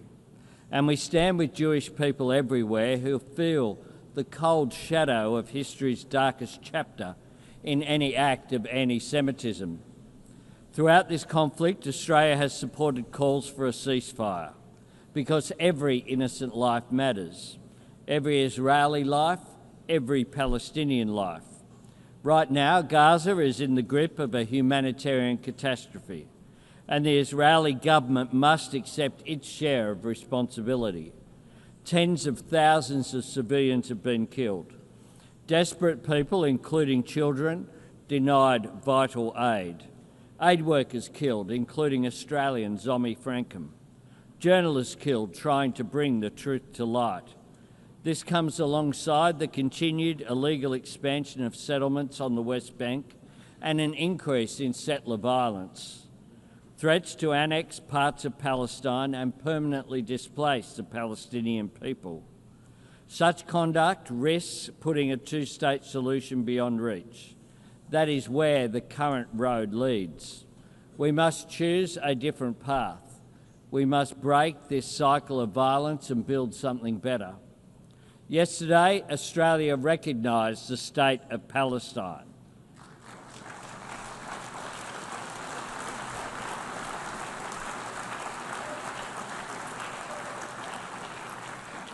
We have been clear. The terrorist organisation Hamas can have no role in Palestine's future. Our recognition was predicated on commitments from the Palestinian Authority, reaffirming Israel's right to exist in peace and security, that Hamas turn over its weapons to Palestinian security forces and never controls Gaza again, and the PA must demilitarise, hold democratic elections and undertake wholesale reform to governance, finance and education.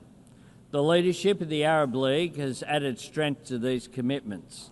Their demand for Hamas to surrender its weapons and end its rule in Gaza has helped create this historic opportunity, a chance to deliver self-determination for Palestine in a way that permanently disarms Hamas and drives them from the region once and for all.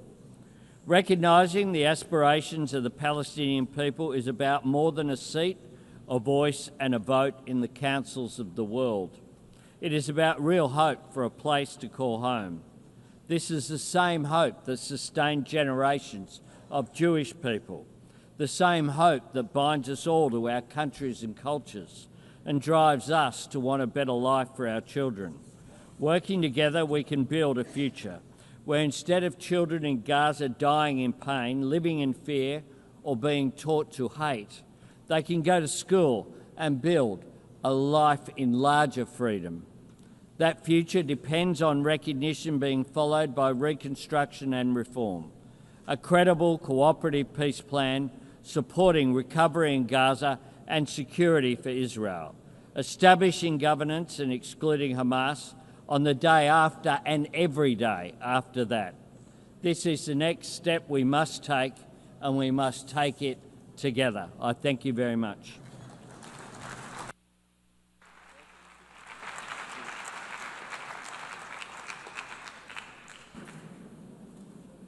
I would like to thank His Excellency and give the floor to His Excellency, the Prime Minister of Egypt.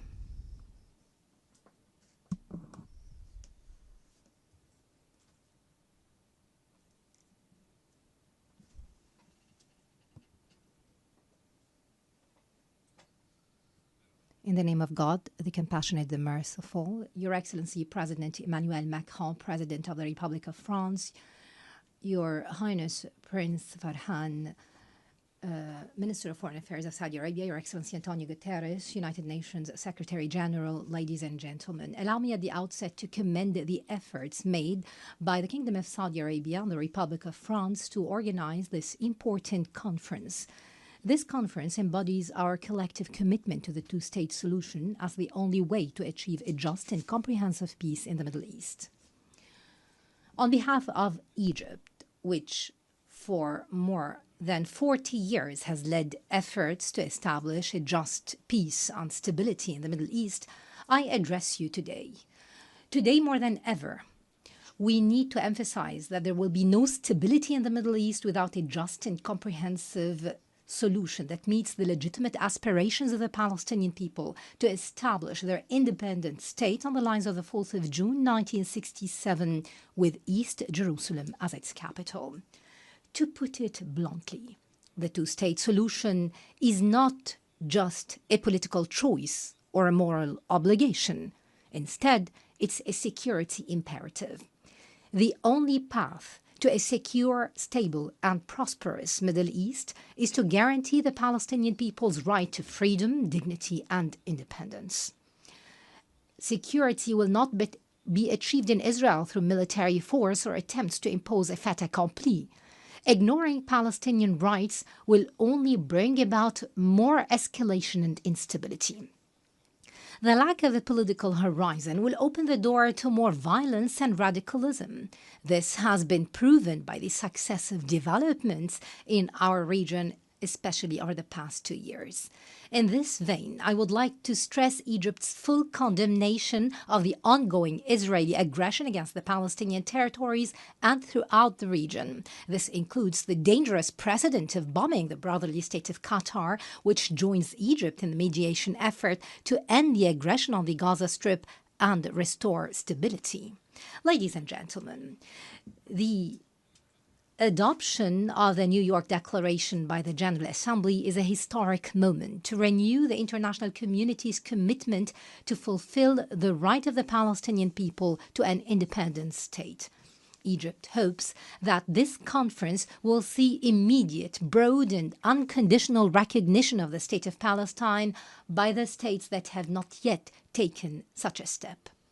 However, what is required of us today is to build on these developments. We need to take practical steps to relaunch a genuine peace process with a specific time frame. This will bring about a just and sustainable solution based on the recognized resolutions of international legitimacy.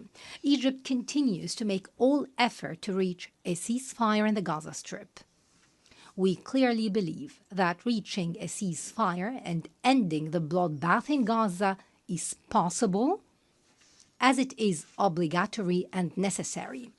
The report of the United Nations Independent International Commission of Inquiry raises the alarm bell. It awakens every human conscience.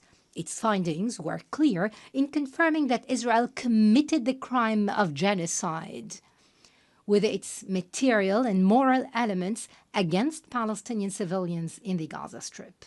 Ladies and gentlemen, I would like to stress that Egypt rejects any attempt at trying to displace the Palestinians or liquidating their cause. This amounts to the crime of ethnic cleansing. Thus, Egypt will, as soon as we reach a ceasefire, will host an international reconstruction conference in the Gaza Strip to mobilize the necessary funding for the Arab Islamic Reconstruction Plan in coordination with the government of Palestine. This will ensure that the Palestinian people will remain on their land, and it will help them overcome the huge losses caused by the aggression. I call upon all our partners in the international community to contribute to this reconstruction effort and early recovery as part and parcel of any serious move to make the two-state solution a reality. Ladies and gentlemen, we stand today in a pivotal moment. Either we establish a just and lasting peace that opens doors of hope for our peoples, or we leave the region hostage. The sound was cut off.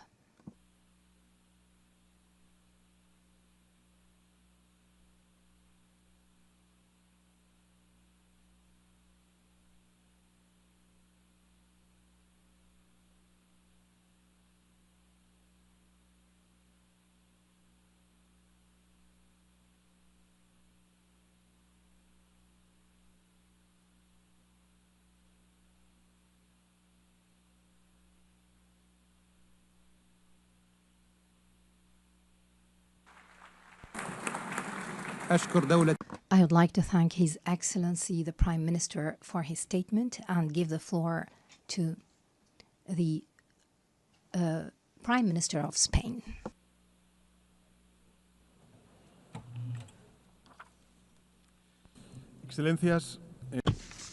Excellencies, whilst the recognition of a Palestinian state is urgent, it is all the more urgent that there exist a Palestinian people in the state that we're claiming to recognize, and regrettably the Palestinian people are being annihilated.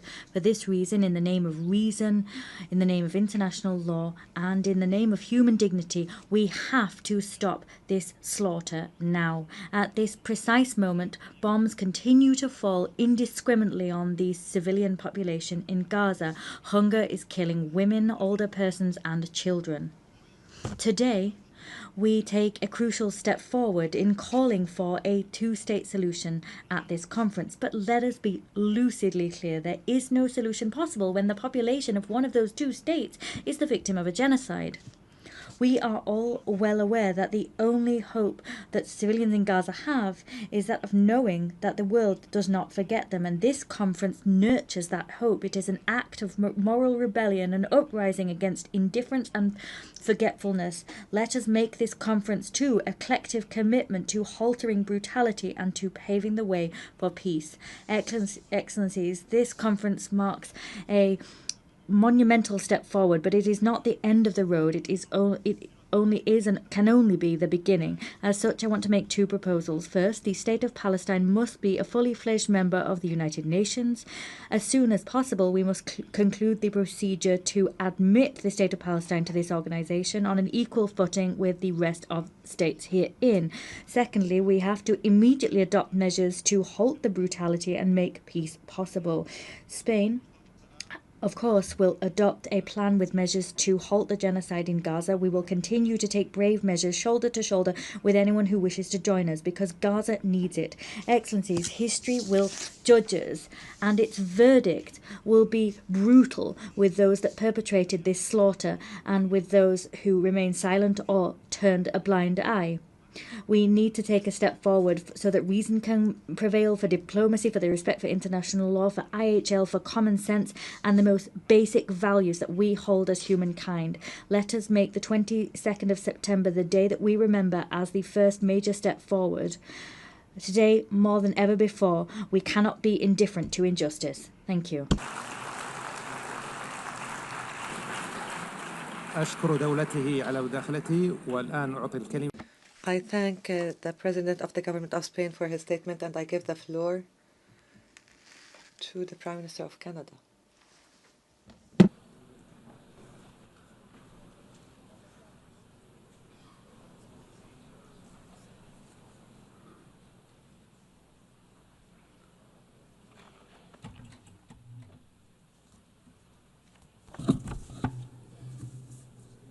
Your Excellency, Monsieur le Président de la France, Your Excellency Prince Faisal bin Farhan Al Saud,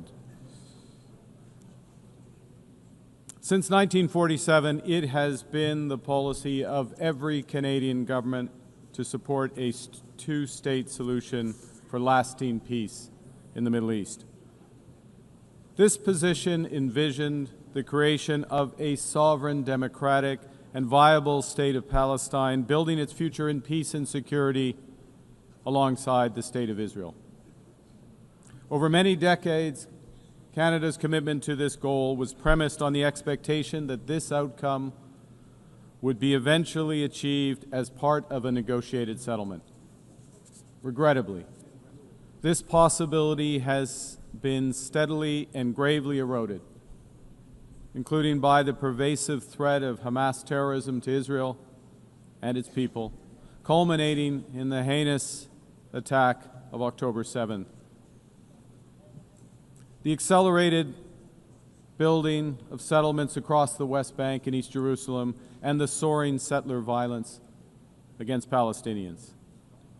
Actions such as the E1 settlement plan and the Israeli government's contribution to the humanitarian disaster in Gaza. Hamas sows terror among the Israeli people and has oppressed the people of Gaza. That has prompted us to take the position we have.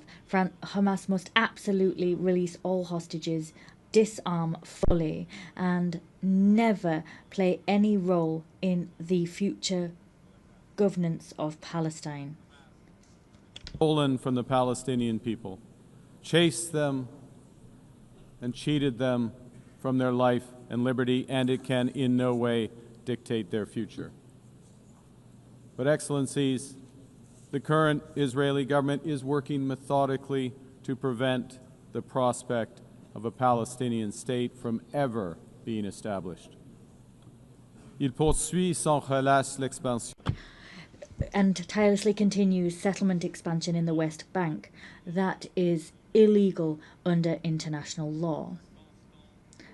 Its constant aggression against Gaza has claimed the lives of tens of thousands of civilians. It has compelled the displacement of more than 2 million people and caused a devastating famine. Another violation of international law. Proud policy of the current Israeli government that there will be, and I quote, no Palestinian state. In this context, Canada recognizes the state of Palestine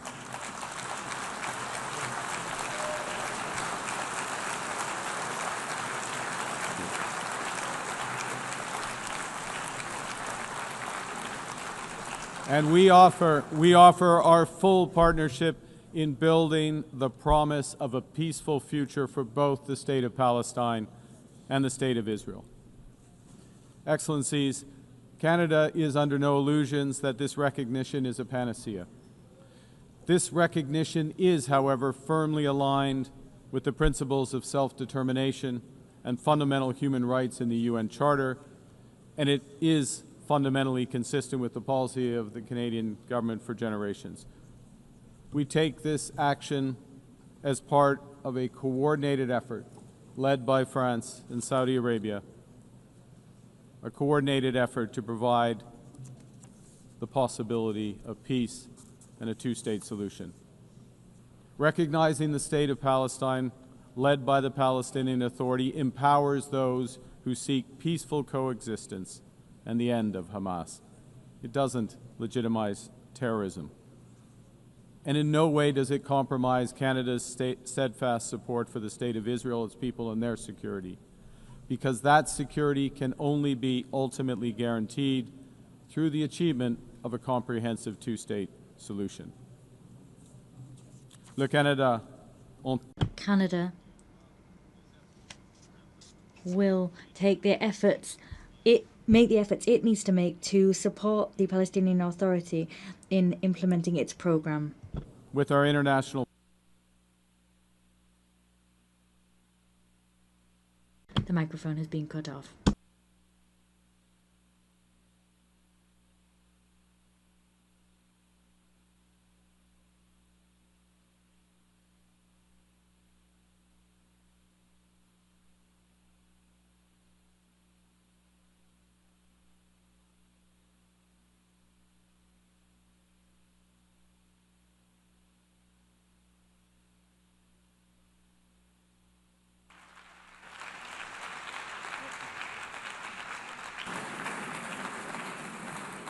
أشكر دولة I thank the Prime Minister of Canada for his statement. I give the floor to the Prime Minister of Ireland.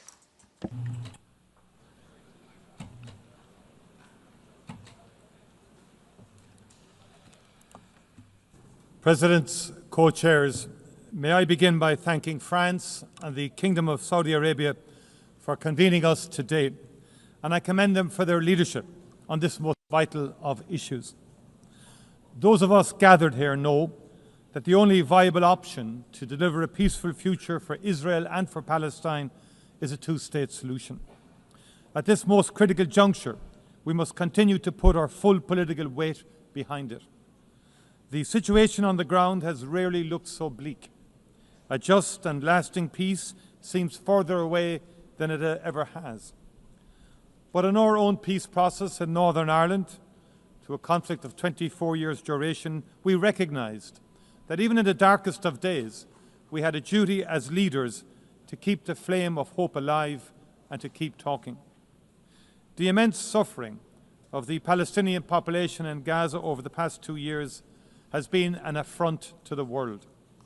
It has horrified people around the world, nowhere more than in Ireland, where people have been moved to sorrow and to anger. What happened to Israel on the 7th of October was a horrific and brutal attack on an innocent civilian population, and Hamas must be held to account for its actions. It was an appalling act of crime, war crime. But it cannot justify what has happened since. More than 65,000 people killed in Gaza. Horrifically, more than 20,000 of them children. The use of food as a weapon of war, with scarcity becoming hunger, becoming famine. Hospitals attacked, homes and schools destroyed, thousands of years of culture wiped out. People shot as they desperately seek food for their families. Doctors, aid workers, journalists targeted and killed.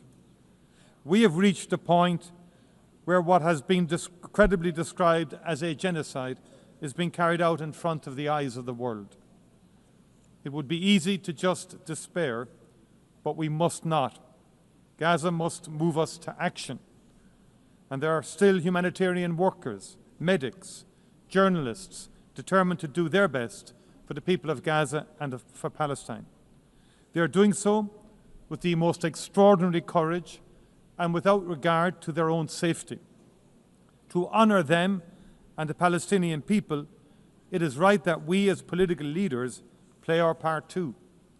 And the only way to end the appalling cycle of violence is to forge a political path.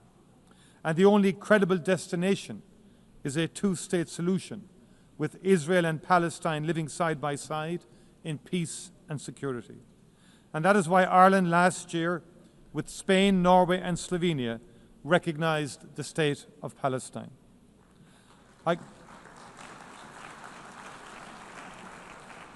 I commend those who have taken the decision to recognise the state of Palestine this week, and I strongly urge those who have yet to do so to give it serious consideration. We know that there are people, including in the Israeli government, who are working daily to make that outcome impossible. In addition to the destruction of Gaza, settlements are expanding every day, and illegal settlers in the West Bank are increasingly emboldened and militant. If we do not move now to protect the two-state solution, if we do not work to build a process through which it can be achieved, there may never be another opportunity. That must not be our legacy to future generations. Ireland is ready to play its part, and I look forward to our continuing steadfast cooperation. Thank you very much indeed.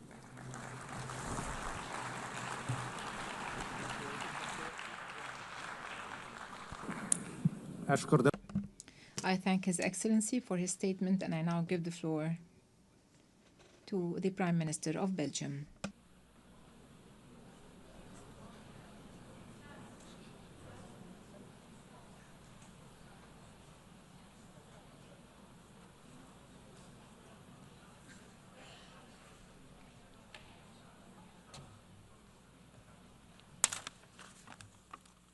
Dear Secretary General, dear Excellencies, ladies and gentlemen, Belgium has always defended the two-state solution and is today reaffirming once again this position by having joined the co-signatories of the New York Declaration.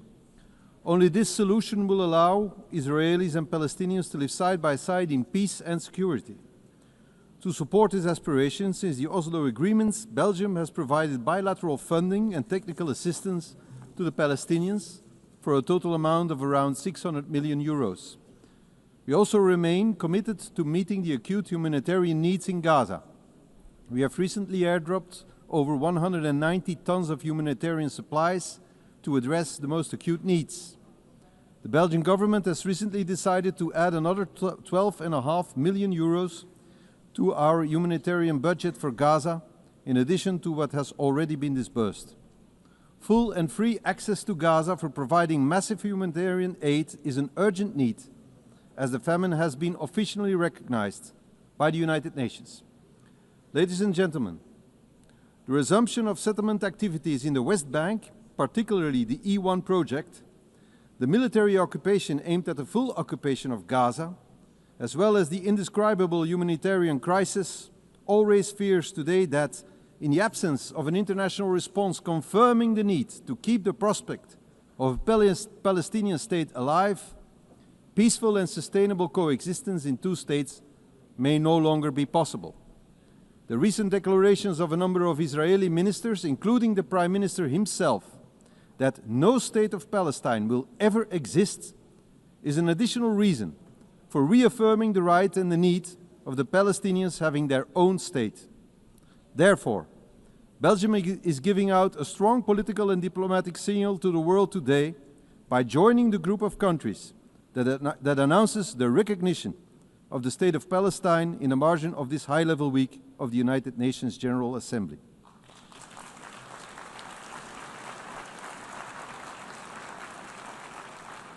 We are thus joining the initiative of France and the Kingdom of Saudi Arabia as advocated in the resolution adopted by the Belgian Parliament.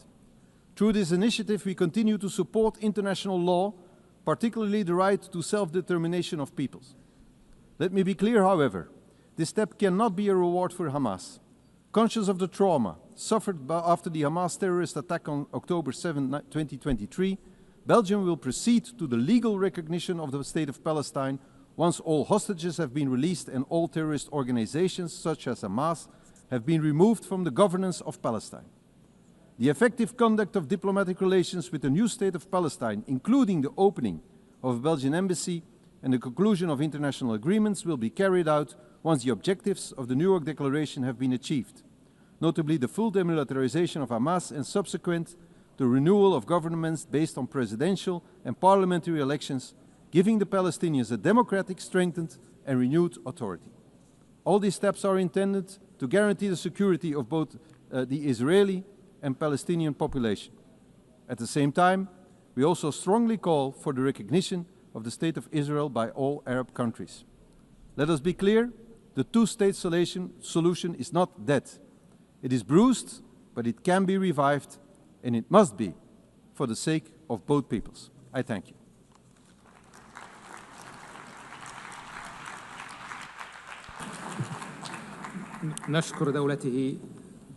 We thank His Excellency, and I now give the floor to His Excellency Prime Minister of Norway.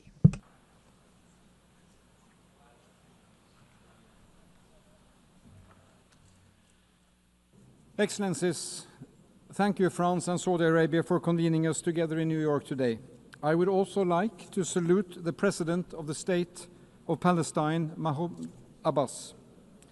I find it an illustration of deep injustice that he was denied entry to be with us today. But his address was reasonable and dignified. Thank you, Mr. President. 32 years ago, the first Oslo Accords were signed, forever creating an association between my country, my capital, and a vision for peace in the Middle East. Ever since, we have worked for one end: peace, security, and dignity for the Palestinians and the Israelis, living side by side in two sovereign states, enjoying the rights and obligations that follow from the Charter of the United Nations. I have followed this closely, now as Prime Minister, previously as Foreign Minister, and also as Secretary General of the Norwegian Red Cross. Today's conference marks a historical high point of international support for and recognition of the state of Palestine. At the same time, the situation on the ground is perhaps the furthest we have been from its realization. The situation in Gaza is catastrophic. The governance structures created by the Oslo Accords are driven to the verge of collapse, and the encroachment of Palestinian territory continues. Yes, it is complex, but it is true. The two-state solution is the only credible path to peace and security for both Israelis and Palestinians. An occupying power cannot have a veto over what happens in a territory it is unlawfully occupying. The Palestinian people have the right to self-determination, as do the Israeli people. Last year, therefore, Norway, along with Spain and Ireland and Slovenia, recognized the state of Palestine. We welcome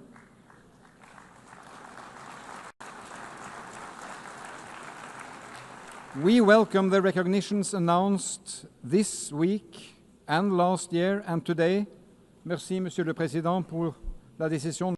And thank you, Mr. President, for France's decision. The urgent need to stop the violence, improve access to humanitarian assistance, release the hostages, and pave the way for a lasting solution based on the fundamental principles of the Charter of the United Nations. Only last week, this Assembly approved a roadmap of concrete actions to this end. And in July, a broad majority voted the New York Declaration. But friends, there will be no state of Palestine or a body to govern Gaza the day after without functioning Palestinian authorities. Preserving and reforming the institutions that we together have invested in and helped build over the last 3 decades is critical. It is critical for the well-being of the Palestinian population and its desperate hour. And it is critical for peace and security also for Israel. The alternative is chaos or worse. It is the strongest rejection we can come up with of Hamas and terrorism to recognize a Palestinian state under the Charter of the United Nations. Norway will continue to support the Palestinian government, including through emergency funds we are mobilizing with other donors. And we continue to call on Israel to release the tax revenues owed to Palestine. These revenues are desperately needed to fund schools, hospitals, and the police. So, friends, this is a time to stand up and be counted. As defenders of human dignity and human rights, as defenders of a world with firm laws and rules, as defenders of peaceful resolutions. For 80 years, the UN has been a family of nations. The state of Palestine belongs to this family. Thank you.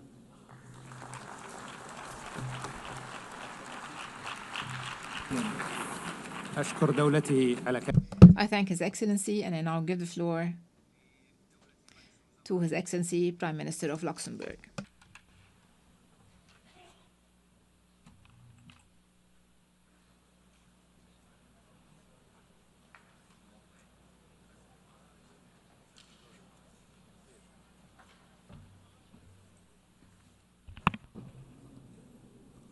Monsieur le Président, Your Royal Highness, ladies and gentlemen, there are moments in history when the cause of peace demands both moral clarity and political courage. 8 years ago was such a moment. The founding of the United Nations was an act of courage, guided by a clear vision of a world based on universal values and principles of peace, freedom, and justice. Today, again, is such a moment in history. Luxembourg stands here today as a partner to all those who believe that diplomacy still matters, that it can make a difference. We want to remain true to that promise made 8 years ago. Luxembourg stands here today as a partner for peace.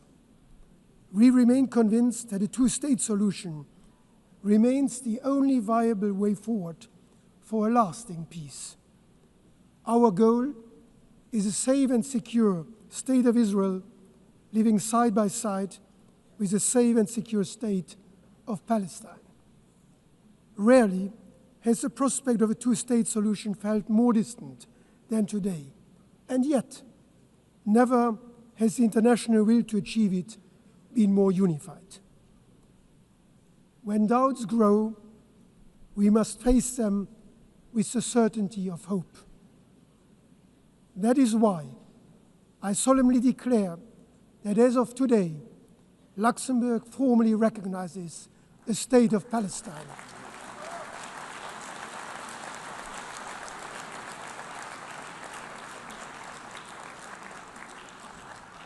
Recognition is not the end of a process.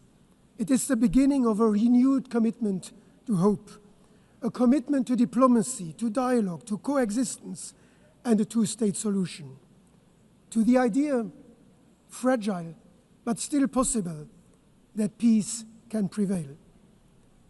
We take this step fully aware of its great symbolic weight. It is our contribution to a political process, one that we hope will revive the prospect of a negotiated two-state solution, grounded in the legitimate aspirations of both Palestinians and Israelis. It is fully aligned with the principles that have guided Luxembourg's foreign policy since 1945.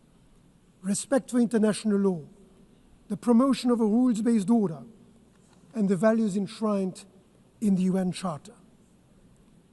And let me be clear, this is not a decision against Israel or its people, a people with which my country shares strong historic ties, and whose right to live in peace and security we have been fully upholding since 1948. Luxembourg has been and will remain a friend of the people of Israel and Jews around the world. And with the same clarity, let me say that this is not a decision to reward violence or endorse any actor who undermines peace. Luxembourg condemns, in the strongest possible terms, the atrocities of October 7, and we call for the immediate and unconditional release of all hostages. And in line with the New York Declaration, we expect the Palestinian leadership to live up to the responsibilities of statehood. The road ahead will not be easy. We do not claim this recognition alone will change the course of the conflict, but we hope it will contribute to restoring momentum to the political horizon that has been lost. Peace is not simply declared. Real peace, lasting peace is built step by step, brick upon brick. Let this recognition be a message to grieving families, to hopeful children, and to all those who have not yet given up. Thank you.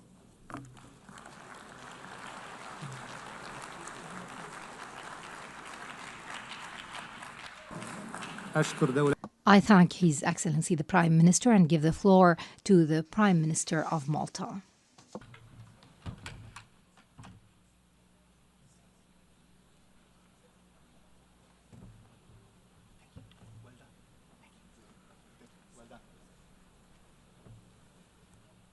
Excellencies, dear friends, let me begin by stating clearly and unequivocally that the Republic of Malta is proud to confirm our official recognition of Palestinian statehood.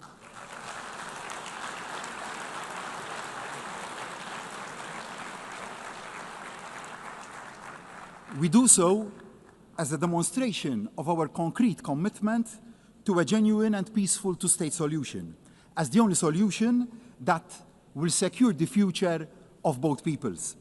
Malta is equally unequivocal in its support for the right of Israel to exist alongside a democratic Palestinian state. In making this commitment, I am acutely aware of how events have unfolded since the appalling Hamas attacks of October the 7th. They were the despicable work of a terrorist organization which must have no place in the emerging Palestinian state. Since then, Malta has been unwavering in calling for the unconditional release of all the remaining hostages. No ifs, no buts. The hostages must come home now. Malta adds once again its voice to those demanding an immediate and permanent ceasefire. The fighting must stop now. I am also aware of the opinion that recognizing the state of Palestine somehow amounts to a victory for Hamas. A two-state solution, however, is the worst possible outcome for Hamas. It is not what they want to see. They want to see Israel wiped off the map. Malta and our allies want to see Hamas wiped out. We must never forget that Hamas openly and violently opposed all the previous efforts at peace. If Palestinians can see a peaceful and realistic road to nationhood and self-determination, it fatally undermines the siren cries of Hamas. It offers the only hope that there is an alternative to conflict. I ask, what is the other alternative? What is the future that the hotheads on both sides envisage? A conflict without end? Israel under constant attack? A region mired in instability? That is an outcome nobody should want. Instead, with the right to recognition come huge responsibilities for the Palestinian leadership. There must be absolute adherence from the outset to nonviolence, and mutual recognition. Hamas must have no role in any shape or form in the future government of Palestine. Malta supports the Palestinians' authority, one state, one government, one law, one gun approach, and the need for urgent, free, and fair elections. Equally, there are urgent responsibilities for the Israeli government. The attacks on civilians and infrastructure must stop immediately. The illegal settler encroachment and accompanying violence in the West Bank must also stop immediately.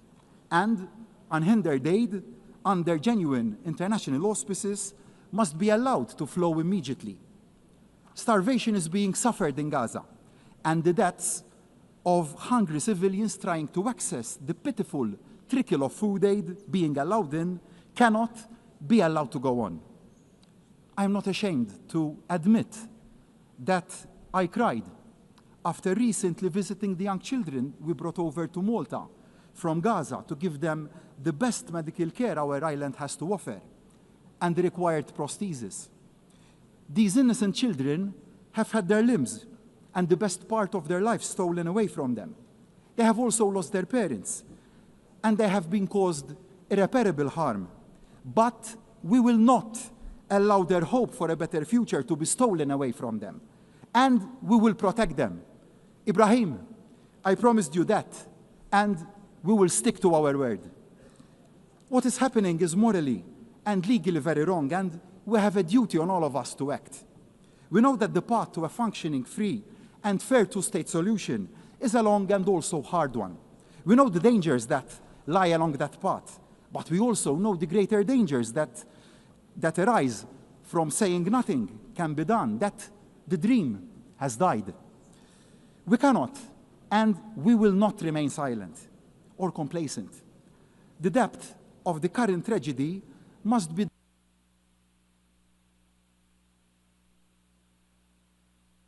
The speaker's microphone has been cut off.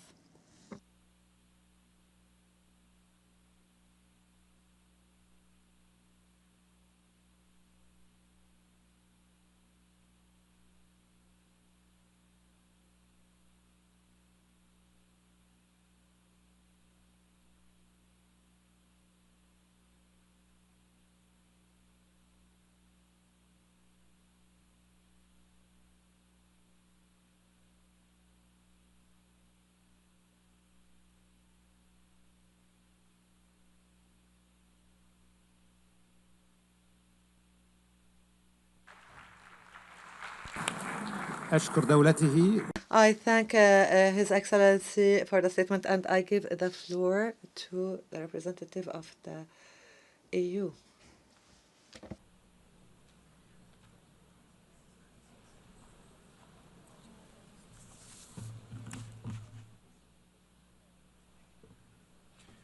Monsieur le Président, Altesse Royale, President, Your Royal Highness, Excellencies, I would like to thank the initiative of France and Saudi Arabia, the initiative being to gather us at a critical juncture for peace in the Middle East. The region has known far too many wars, far too much violence and terrorism, too many deaths. Today in Gaza, we are facing a humanitarian catastrophe. We see families broken, famine used as a weapon of war. This disaster must end. The European Union once again calls for an immediate ceasefire, unfettered humanitarian access, and an end to insecurity. We want the immediate and unconditional release of all hostages. We condemn the military offensive underway in Gaza. We also firmly condemn the violent escalation in the West Bank. We call on Israel to put an end to the aforementioned operations, to stop the illegal settlements. Excellencies, today, thanks to the impetus provided by this conference, the State of Palestine has been recognized by the majority of EU member states. Nonetheless, we must be clear-eyed about the day after. There is no room for Hamas, for terrorism. There is no room for illegal settlements. There's no room for deaths of innocent civilians. Nowhere, neither in Gaza nor in the West Bank, nor in East Jerusalem, nor in Israel. There's only one way forward, and that's the two-state solution. The State of Israel, secure and recognized by all members of this General Assembly, and the State of Palestine, democratic, independent, viable. Two states living side by side in peace. The time for peace has come, and we're duty-bound to live up to the times we face. I thank you.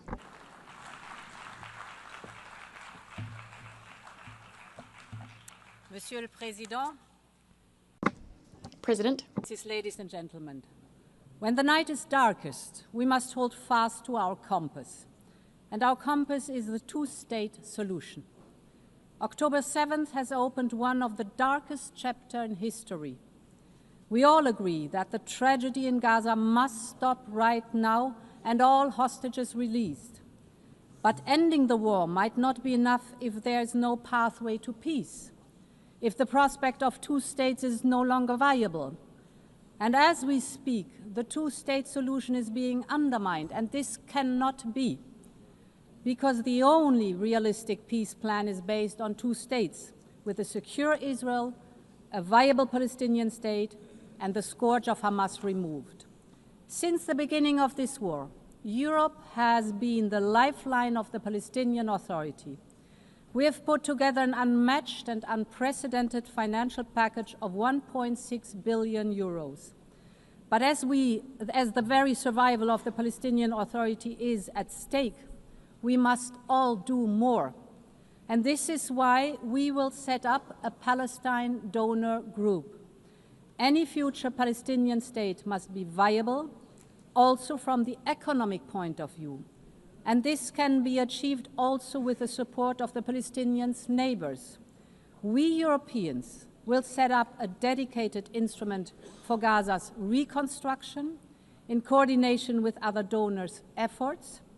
Gaza must be rebuilt, the Palestinian economy must be relaunched, and I invite all of you to join in the effort to make this happen. Of course, in the end, only the Israelis and the Palestinians can agree on the way forward. But the international community has so much to contribute. We can facilitate, we can rebuild, but most importantly, we can keep hope alive. Thank you very much.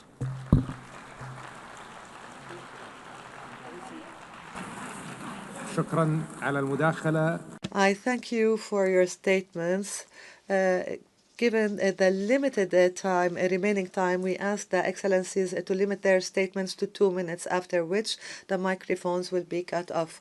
I give the floor now to the Minister of Foreign Affairs of Italy.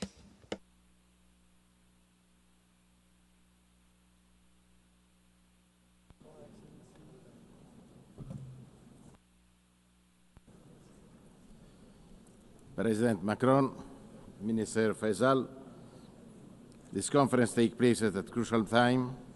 The humanitarian situation in Gaza is catastrophic. Our position is clear. Italy is against the occupation of Gaza Strip and against any idea of displacement of its population. Italy condemned also the recent attack against Doha, but we encourage Doha to continue in the crucial effort to mediate together with Egypt and the United States to reach a ceasefire. We deplore the decision of the Israel government to expand settlements in the West Bank. We also condemn in the strongest terms, the recent terrorist attacks carried by Hamas against the Israeli civilian population in Jerusalem. We are fully convinced that a path to peace is still possible. Like Pope Leo said, we cannot abandon the hope for peace. Italy strongly supports the dream of the Palestinian people to have a state. We will continue to support the Palestinian Authority in its reform.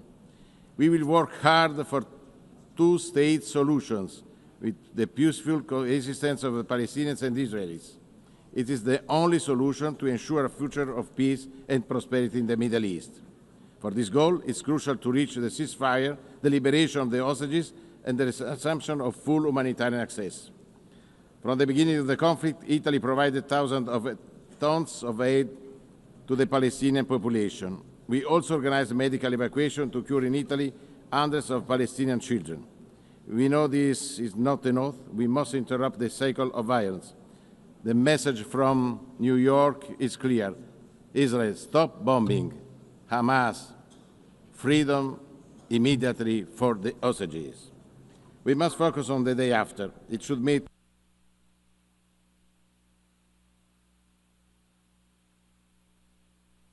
The microphone has been cut off.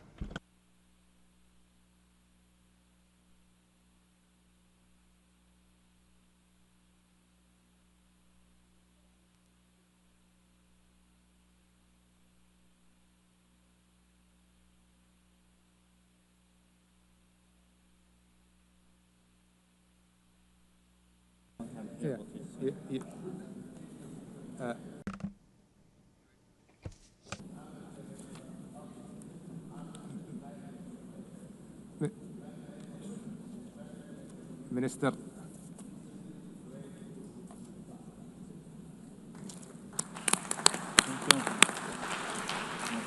I thank His Excellency. وأعطي الكلمة الآن إلى معالي وزير. I now give the floor to His Excellency Foreign Minister of Algeria.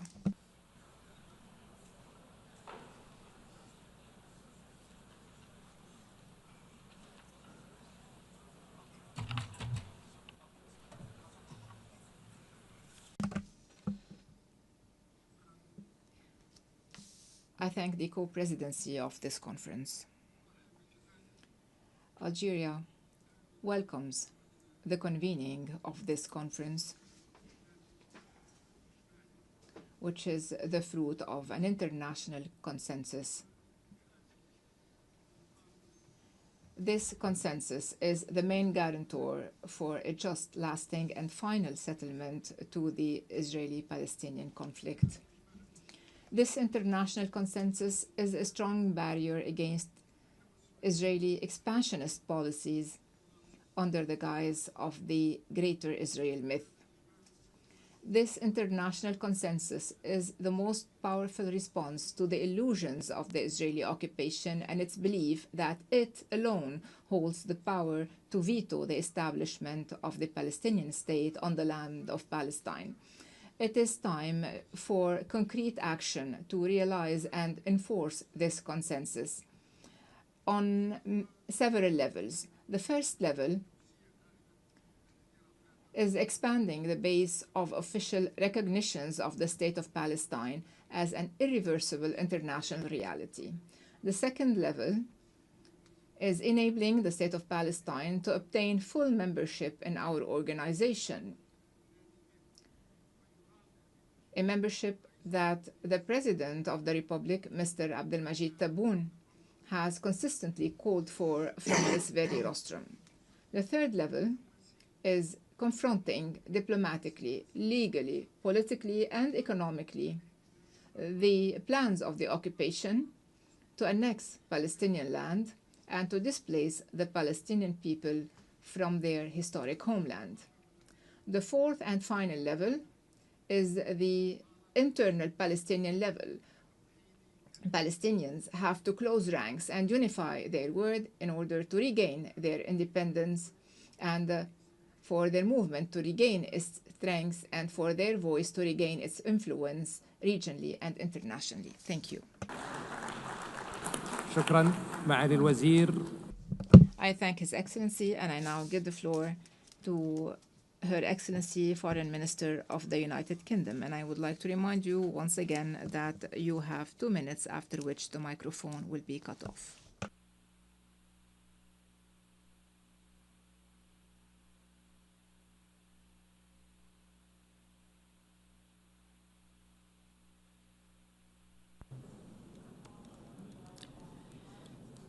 Thank you, Chair. Thank you, Your Excellencies, President Macron and Prince Faisal. I stand before you today beneath the emblem of the United Nations to confirm the historic decision of the British government to recognise the State of Palestine.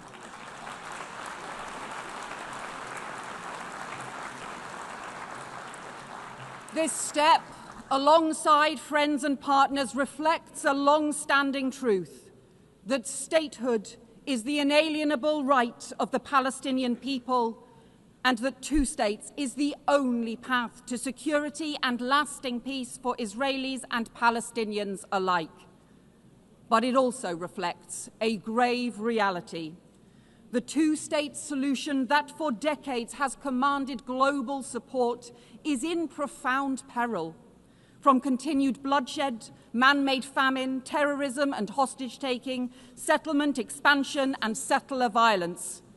And Hamas terrorists continue to hold hostages seized in the barbaric attack of October 7th, prolonging the unimaginable anguish of their families. And in Gaza, the unbearable humanitarian catastrophe worsens as the Netanyahu government chooses to escalate war and hold back aid. Children dying of starvation while food rots at the border. And settlement expansion threatens the very viability of a Palestinian state. The two-state solution risks disappearing beneath the rubble. That is what extremists on all sides want, but we refuse to let hope be lost. Recognition is born of urgency and principle, alongside our unwavering support for the security of Israel and its people. This pathway is the opposite of Hamas's hateful vision, and this process around recognition has helped cement the rejection of Hamas across the Arab world, alongside new reforms to the Palestinian Authority, because there can be no role for Hamas in the future governance of Palestine. But recognition must be a spur, not a substitute for urgent action. A ceasefire now, the release of all hostages, the restoration of aid, and a lasting framework for peace. Recognition is about the future, but it is rooted in our past. 75 years ago, Britain was rightly proud to recognise the State of Israel. But the promise of upholding Palestinian rights has gone unfulfilled. For decades, my country supported a two-state solution, but only recognised one state. That changes now, as we join more than 150 member states in recognising the State of Palestine and protecting the pathway to peace. Thank you.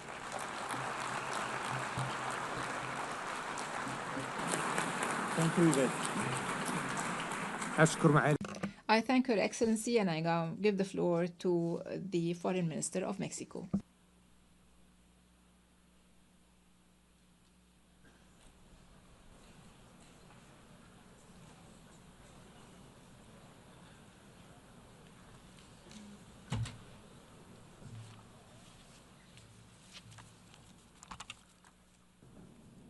Señor Presidente.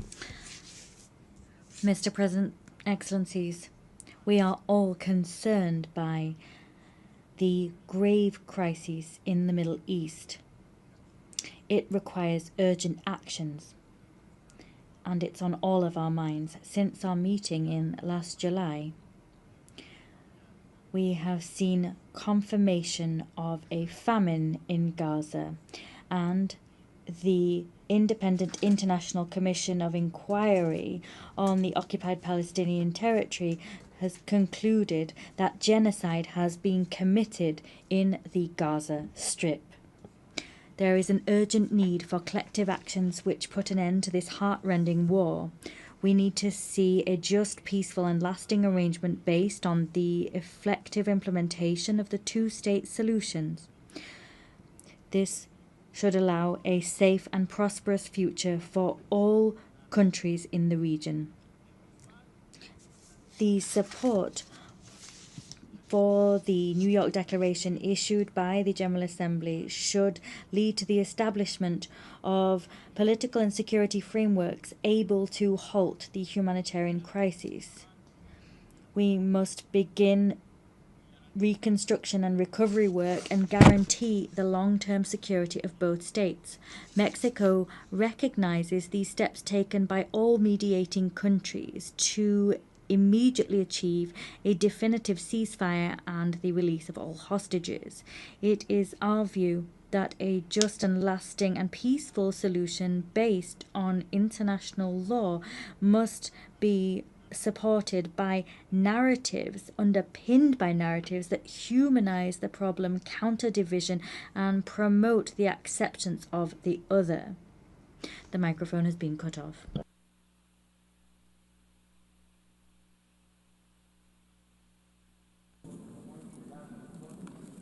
Your Excellency,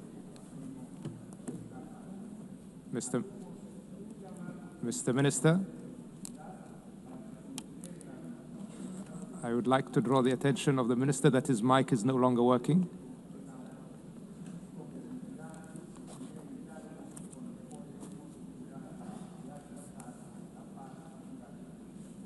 Gracias.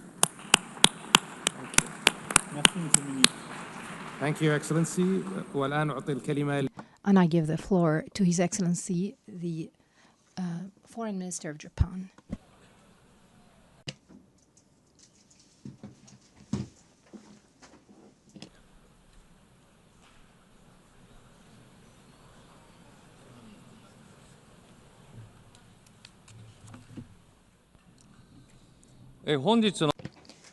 At the outset, I wish to express my profound respect and sincere appreciation to France and the Kingdom of Saudi Arabia for their leadership in convening this high-level conference. Together with Norway, we have had the honor of serving as co-chair of the working group on the economic viability of Palestine, engaging in sincere and constructive discussions with UN member states and international organizations. Urgent action is required to address the fiscal challenges facing the Palestinian Authority, sustained support for the PA, concerted engagement by the international community with Israel, and reforms undertaken by the PA itself. Japan continues to make tangible contributions, including recent financial assistance through the World Bank. Yet today, the situation has reached an extremely grave and alarming juncture that threatens to erode the very foundation of a two-state solution. The sharp deterioration of the humanitarian crisis in Gaza, the expansion of settlement activities in the West Bank, and steps toward annexations are completely unacceptable. Japan strongly condemns these actions and calls on Israel to immediately cease all such unilateral measures. At the same time, Hamas must release all hostages and disarm. Japan has consistently supported a two-state solution. For my country, the issue of recognizing a Palestinian state is not a matter of if, but of when. While carefully monitoring developments in the region, Japan will continue its comprehensive deliberations with even greater seriousness. Above all, what matters most is that Palestine can exist in a sustainable manner, living side by side in peace with Israel. Japan will continue to play a realistic and proactive role in advancing toward the goal of a two-state solution, even by a single step. Should Israel take further actions that block the path to the realization of a two-state solution, Japan will be compelled to introduce new measures in response. Japan fully supports the aspirations of the Palestinian people to establish their own independent state.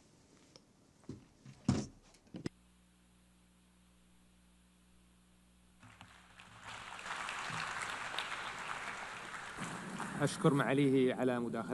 would like to thank His Excellency and give the floor to His Excellency, the Foreign Minister of Andorra.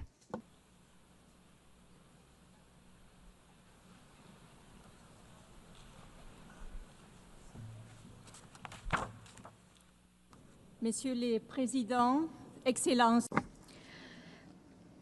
Presidents, Excellencies, ladies and gentlemen, the situation in Gaza has become unbearable. Civilian victims, mostly women and children, run into the tens of thousands. Humanitarian access has been seriously hindered. Hunger is a weapon of war. Forced displacement has taken on outsized proportions. Faced with this human tragedy, we reiterate our call for an immediate ceasefire and the need to ensure a lasting end is put on this terrible conflict. The only credible path out of this conflict, ladies and gentlemen, is the two-state solution. The 12th September vote did not leave a shadow of a doubt. This assembly, by an overwhelming majority, believes that the Palestinian people should live in peace and security within their own state, side by side with the State of Israel. With this widely shared assessment in mind, the government of Andorra approved the recognition of Palestine.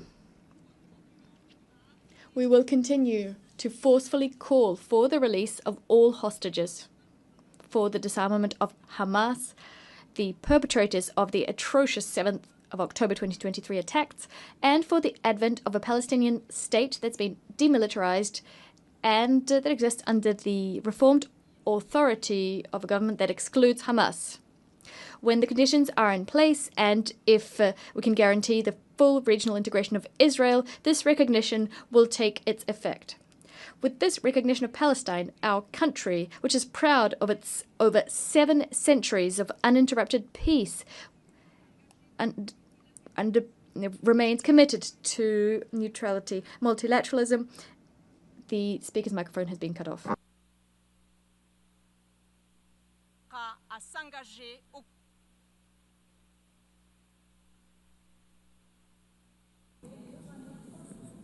Your Excellency.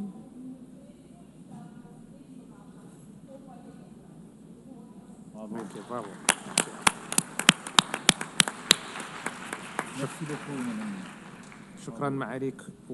Thank you, Your Excellency. I give the floor now to the Deputy Prime Minister of Slovenia.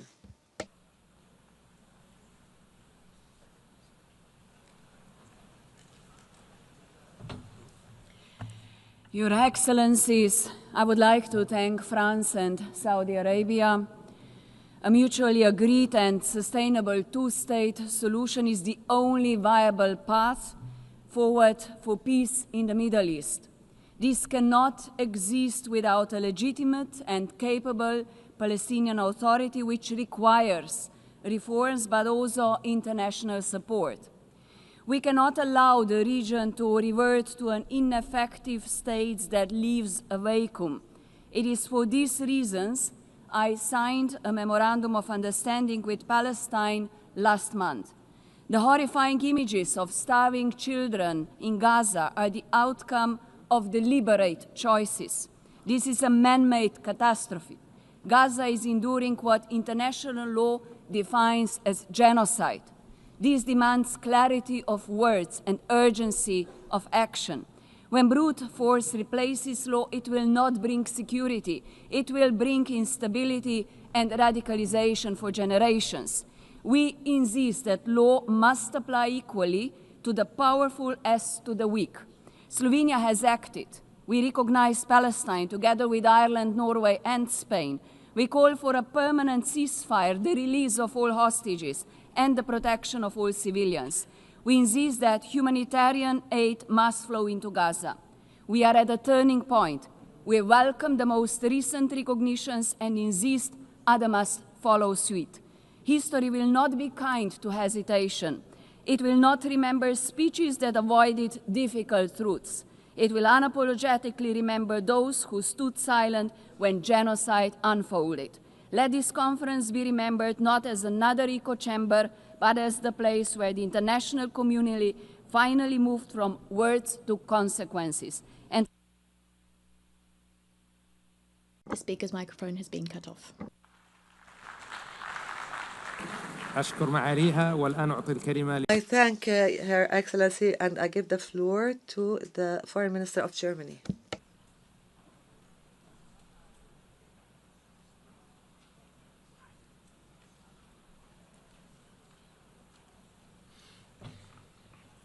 Excellencies, ladies and gentlemen, across Gaza, people are living through hell on earth. Tens of thousands of people have died. Hundreds of thousands are starving. Colleagues, the horrendous terrorist attacks of October 7 and the most brutal war that followed have made it very clear. This decades-old conflict cannot be solved by terror, destruction, and death. It can neither be won nor managed. It needs to be resolved. We are well aware that today a two-state solution appears more distant than ever. We are well aware that steps are being taken as we speak to bring it further out of reach. We are meeting today because we are convinced there can be a better future.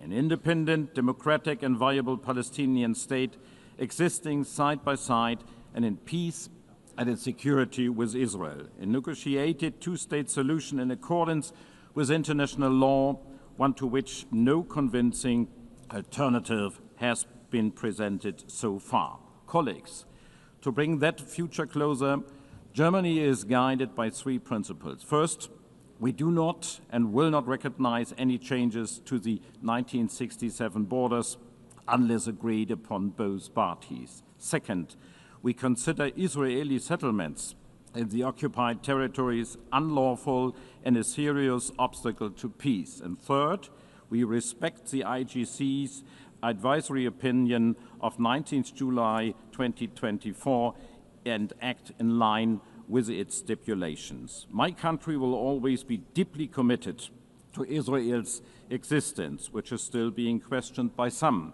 My country will always be committed to Israel's long-term security.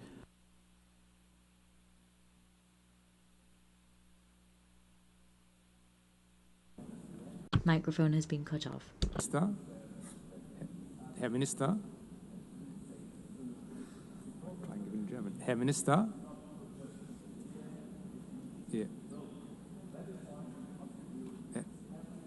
Herr Minister, Ihr Mikrofon ist ausgeschaltet.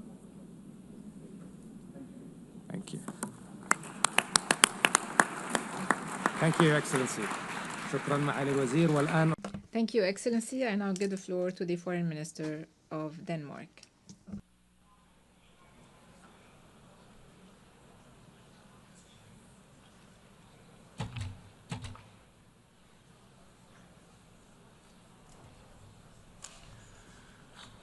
Thank you, President Macron and Prince Faisal bin Farhan, for your unwavering effort to push for momentum towards the two-state solution. Denmark has endorsed the New York Declaration and remained deeply committed to build on that momentum. Almost 2 years has passed since Hamas' appalling terrorist attack, and ever since, Denmark has repeatedly condemned the attack, and we continue to insist on the immediate and safe release of every hostage. In the meanwhile, the war in Gaza has created a humanitarian catastrophe of unbearable scale, and Israel is expanding its military offensive. This needs to stop now. Israel needs to change course now. As an elected member of the Security Council, Denmark actively pushes for solutions, urging for an immediate ceasefire, release of hostages, unhindered humanitarian access. Today, the two-state solution is challenged by the war in Gaza, by Israel's direct opposition, expanding of illegal settlements, and threats to annex Gaza and the West Bank. This is why I say today, the keys to recognition of the Palestinian state should no longer lie in the hands of the Israeli government.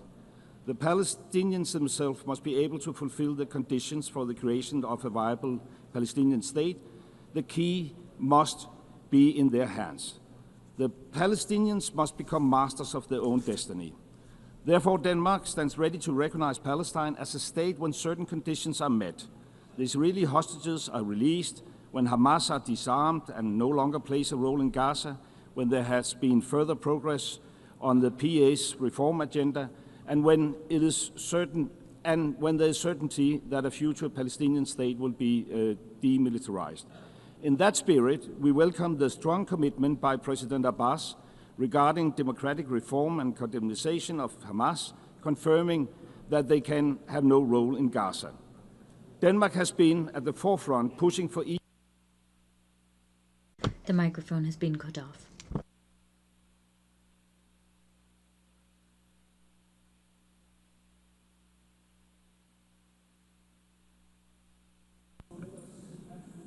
Your Excellency,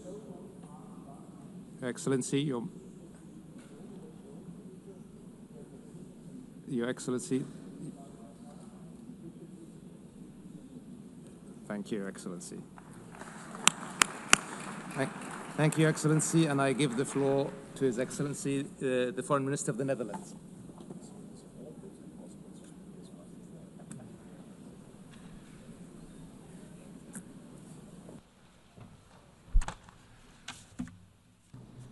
Your Excellencies, today we unite as international community to voice our support for the two-state solution. Allow me to thank France and the Kingdom of Saudi Arabia for providing this opportunity. We must bring an end to this continuous cycle of violence and suffering that Palestinians and Israelis have for long endured. We have both the ability and the obligation to provide hope and a future to those who seek peace and reconciliation. The horrendous war in Gaza must end now, and the worrying tide in the West Bank must be turned. With this in mind, we put our signature under the New York Declaration. And with this in mind, we have taken and will take steps to preserve the two-state solution and alleviate the immense suffering of the people of Gaza. A full course correction is needed, and the steps the Netherlands takes at the national and European level should force Israel to change its course. A legitimate and democratic Palestinian Authority with full control of the Palestinian territories is critical for achieving a viable Palestinian state. Hamas can have no role in future governance, must release all hostages and lay down its arms, and any future solution must guarantee the security of Israel, as we remain fully aware of the intention of Hamas and its likes. The Netherlands will recognize the Palestinian state at a later stage as part of a political process that should commence now.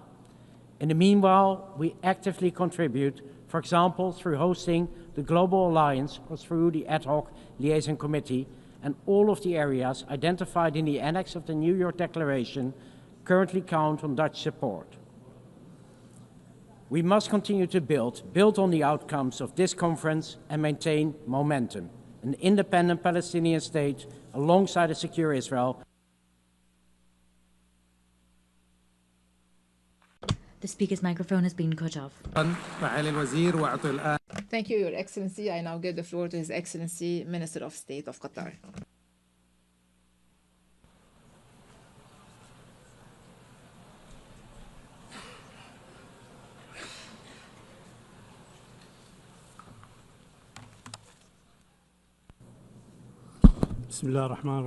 In the name of God, the compassionate, the merciful, Your Excellencies, I would like to express my appreciation to His Excellency, the President of France and His Royal Highness of the Kingdom of Saudi Arabia for their perception in convening this historic conference for the peaceful settlement of the Palestinian cause under the umbrella of the United Nations. This international movement comes in a very important context. First, a historic context of decades of injustice, occupying the territories of peoples who have been subjected under occupation, taking their land and living under complete destruction in Gaza. At the same time, the West Bank is subjected to reckless practices, annexing land, expanding settlement, and violating the holy sanctities.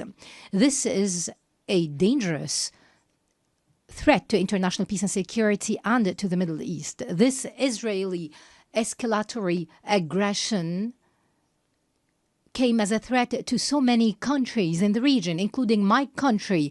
Our capital, Doha, has been subjected to a treacherous Israeli aggression that violated its territorial integrity, led to the killing of 6 martyrs, and put the entire region to the brink of danger. This was a violation of international law and the UN Charter, and we believe that Israel is fully responsible for this rogue aggression, which was condemned by the Security Council and the United Nations. We have participated in the preparation of this conference to come up with a document that will be balanced to ensure the participation of all. Today, we must stress the establishment of a Palestinian statehood with sovereignty. The mic was cut off.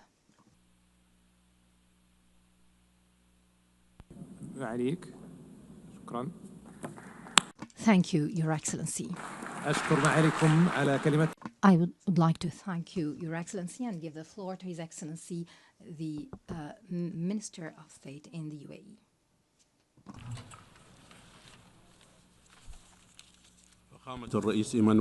Your Excellency, the President Emmanuel Macron, Your Highness Prince Faisal bin Farhan, Excellencies, at the outset, I would like to thank the Kingdom of Saudi Arabia and the French Republic for their concerted effort to organize this conference and the adoption of the New York Declaration by an overwhelming majority at the General Assembly. This would lead to the establishment of an independent, sovereign Palestinian state living in peace and security alongside the State of Israel. We welcome the growing international recognition of the State of Palestine. We call upon the states that have not yet recognized the State of Palestine to do so. In light with the dangerous developments unfolding in the Gaza Strip and the ongoing threats to annex the West Bank and other serious and unacceptable violations, it's imperative that we intensify our efforts to achieve an immediate and lasting ceasefire, release all hostages and detainees, and guarantee full, unconditional humanitarian access across the entire Strip. We have to support the mediation efforts by Egypt, Qatar, and the USA. We call upon the Security Council to uphold its legal and moral responsibilities by taking measures to deter Israel and stop its violations in the occupied Palestinian territories and acts of aggression across the region. We caution that this would have grave risks to regional and international security and peace. The achievement of lasting peace hinges on creating a clear political horizon to establish an independent Palestinian state. It's important to have a legitimate, capable Palestinian national authority that can control arms and be accountable. To conclude, Mr. President, let's pave the way for a lasting, just, and comprehensive peace that fulfills the aspirations of the peoples of the region. Thank you. Thank you, Your Excellency, and I give the floor to the Vice President of the Vice Prime Minister of Russia.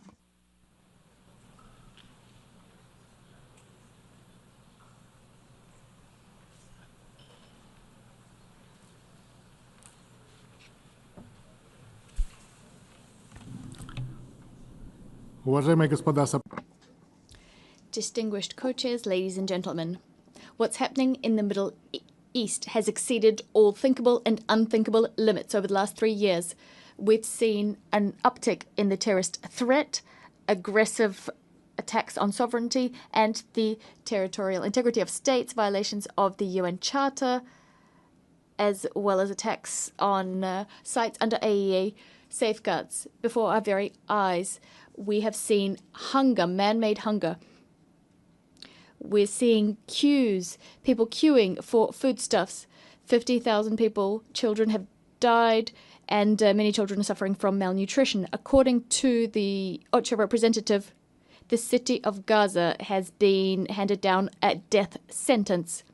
The Israeli leadership has announced it will be annexing a large portion of the West Bank, building up E1, that sector, and thus doing a blow to the establishment of a continuous state of Palestine with East Jerusalem as its capital. Palestinians are being subjected to unspeakable suffering, as well as having their hopes for a better future taken away from them.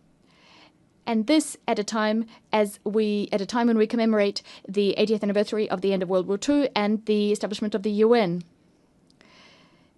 Many states promised the recognition of Palestine some time ago, and today they made good on that promise. They did this 80 years after the adoption of a key decision, Resolution 181 of the UNGA, with the partition plan of former Mandate Palestine into 2 states. I'd like to remind you that Russia, much like the overwhelming majority of the world's states, 149 states, long ago recognized the legitimate rights of Palestinians to return to their own state. And we did this without waiting for this current human tragedy. The speaker's microphone has been cut off.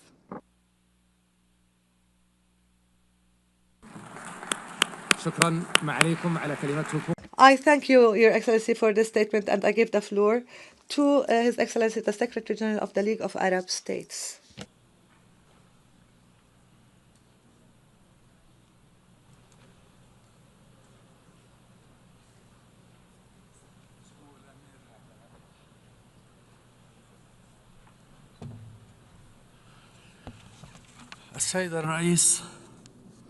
Your Excellency, we face an extraordinary moment by all standards and means, while the Israeli occupation is seeking now to bury the project of the Palestinian state on the streets of Gaza. We see the representatives of the overwhelming majority of the countries of the world and at highest levels to save this project. We are here today not to save the Palestinian state only, but to also save some of our common humanity. I would like to remind everyone that the State of Israel was established through a UN resolution, and the recognition the states recognizing Israel had the biggest impact on the fact that it was established and given legitimacy. The UN resolutions stipulated the establishment of Palestinian state to be established alongside Israel, but this state did not see the light of day for several reasons. We have a duty, this important duty, to make this conference a major milestone on a path that is important and a road that is irreversible towards implementing the two-state solution, and for the states to recognize the Palestinian state today. They should also have the duty of protecting Palestinians against systematic killing and the Palestinians against punitive measures that undermine future opportunities and bring us backwards. Thank you, Mr. President. I thank you, Your Excellency, for this statement. This would be our last speaker for this afternoon. The 5th plenary meeting is hereby resumed. I now invite my fellow co-chair to make his statements. Vous remercier, chef d'État et de gouvernement. I wish to thank you, heads of state and government, ministers, foreign affairs and official representatives for having participated in this historic conference on the margins of the UN General Assembly. The conference has allowed us to take note of the significant progress that has been made since the conference last July. And we must not and we will not stop here. This collective effort is vital and must continue in the next few weeks if we are to rise to the major challenge of transforming a hopeless ongoing war into a reality of peace and security which stands the test of time. Time is marching on given the extremely grave nature of the situation and the collective suffering of civilians. The dynamic we've ushered in today must be followed by rigorous work on Palestine's tomorrow. The Palestinian Authority must be reformed. There must be the laying down of arms, Hamas excluded from government, and other things. This will, if we move forward in this way, there will be able to be a sovereign, independent Palestine state alongside Israel, guaranteeing everyone's security. As we chart this course, our only adversaries are extremism and hatred. Let us give them no ground whatsoever. Ours is the duty to stop Israeli and Palestinians from getting bogged down in an infinite spiral of violence. As the President of the Republic said, time has come for peace. Thank you.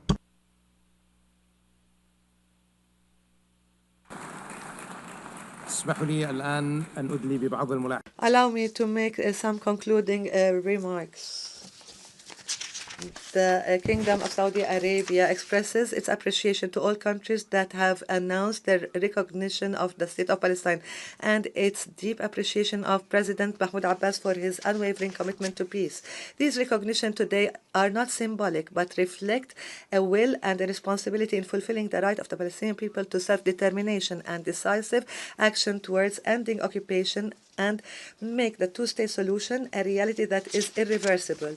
Based on what we have witnessed today and this growing consensus, international consensus, we will continue to work with all our partners in order to end the Israeli aggression and ensure accountability, achieve sustainable peace and prosperity for Palestinians and all countries in the region.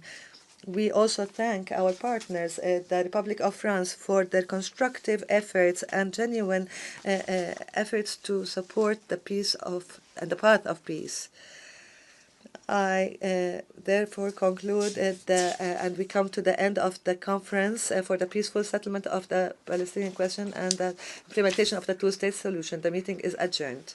Congratulations.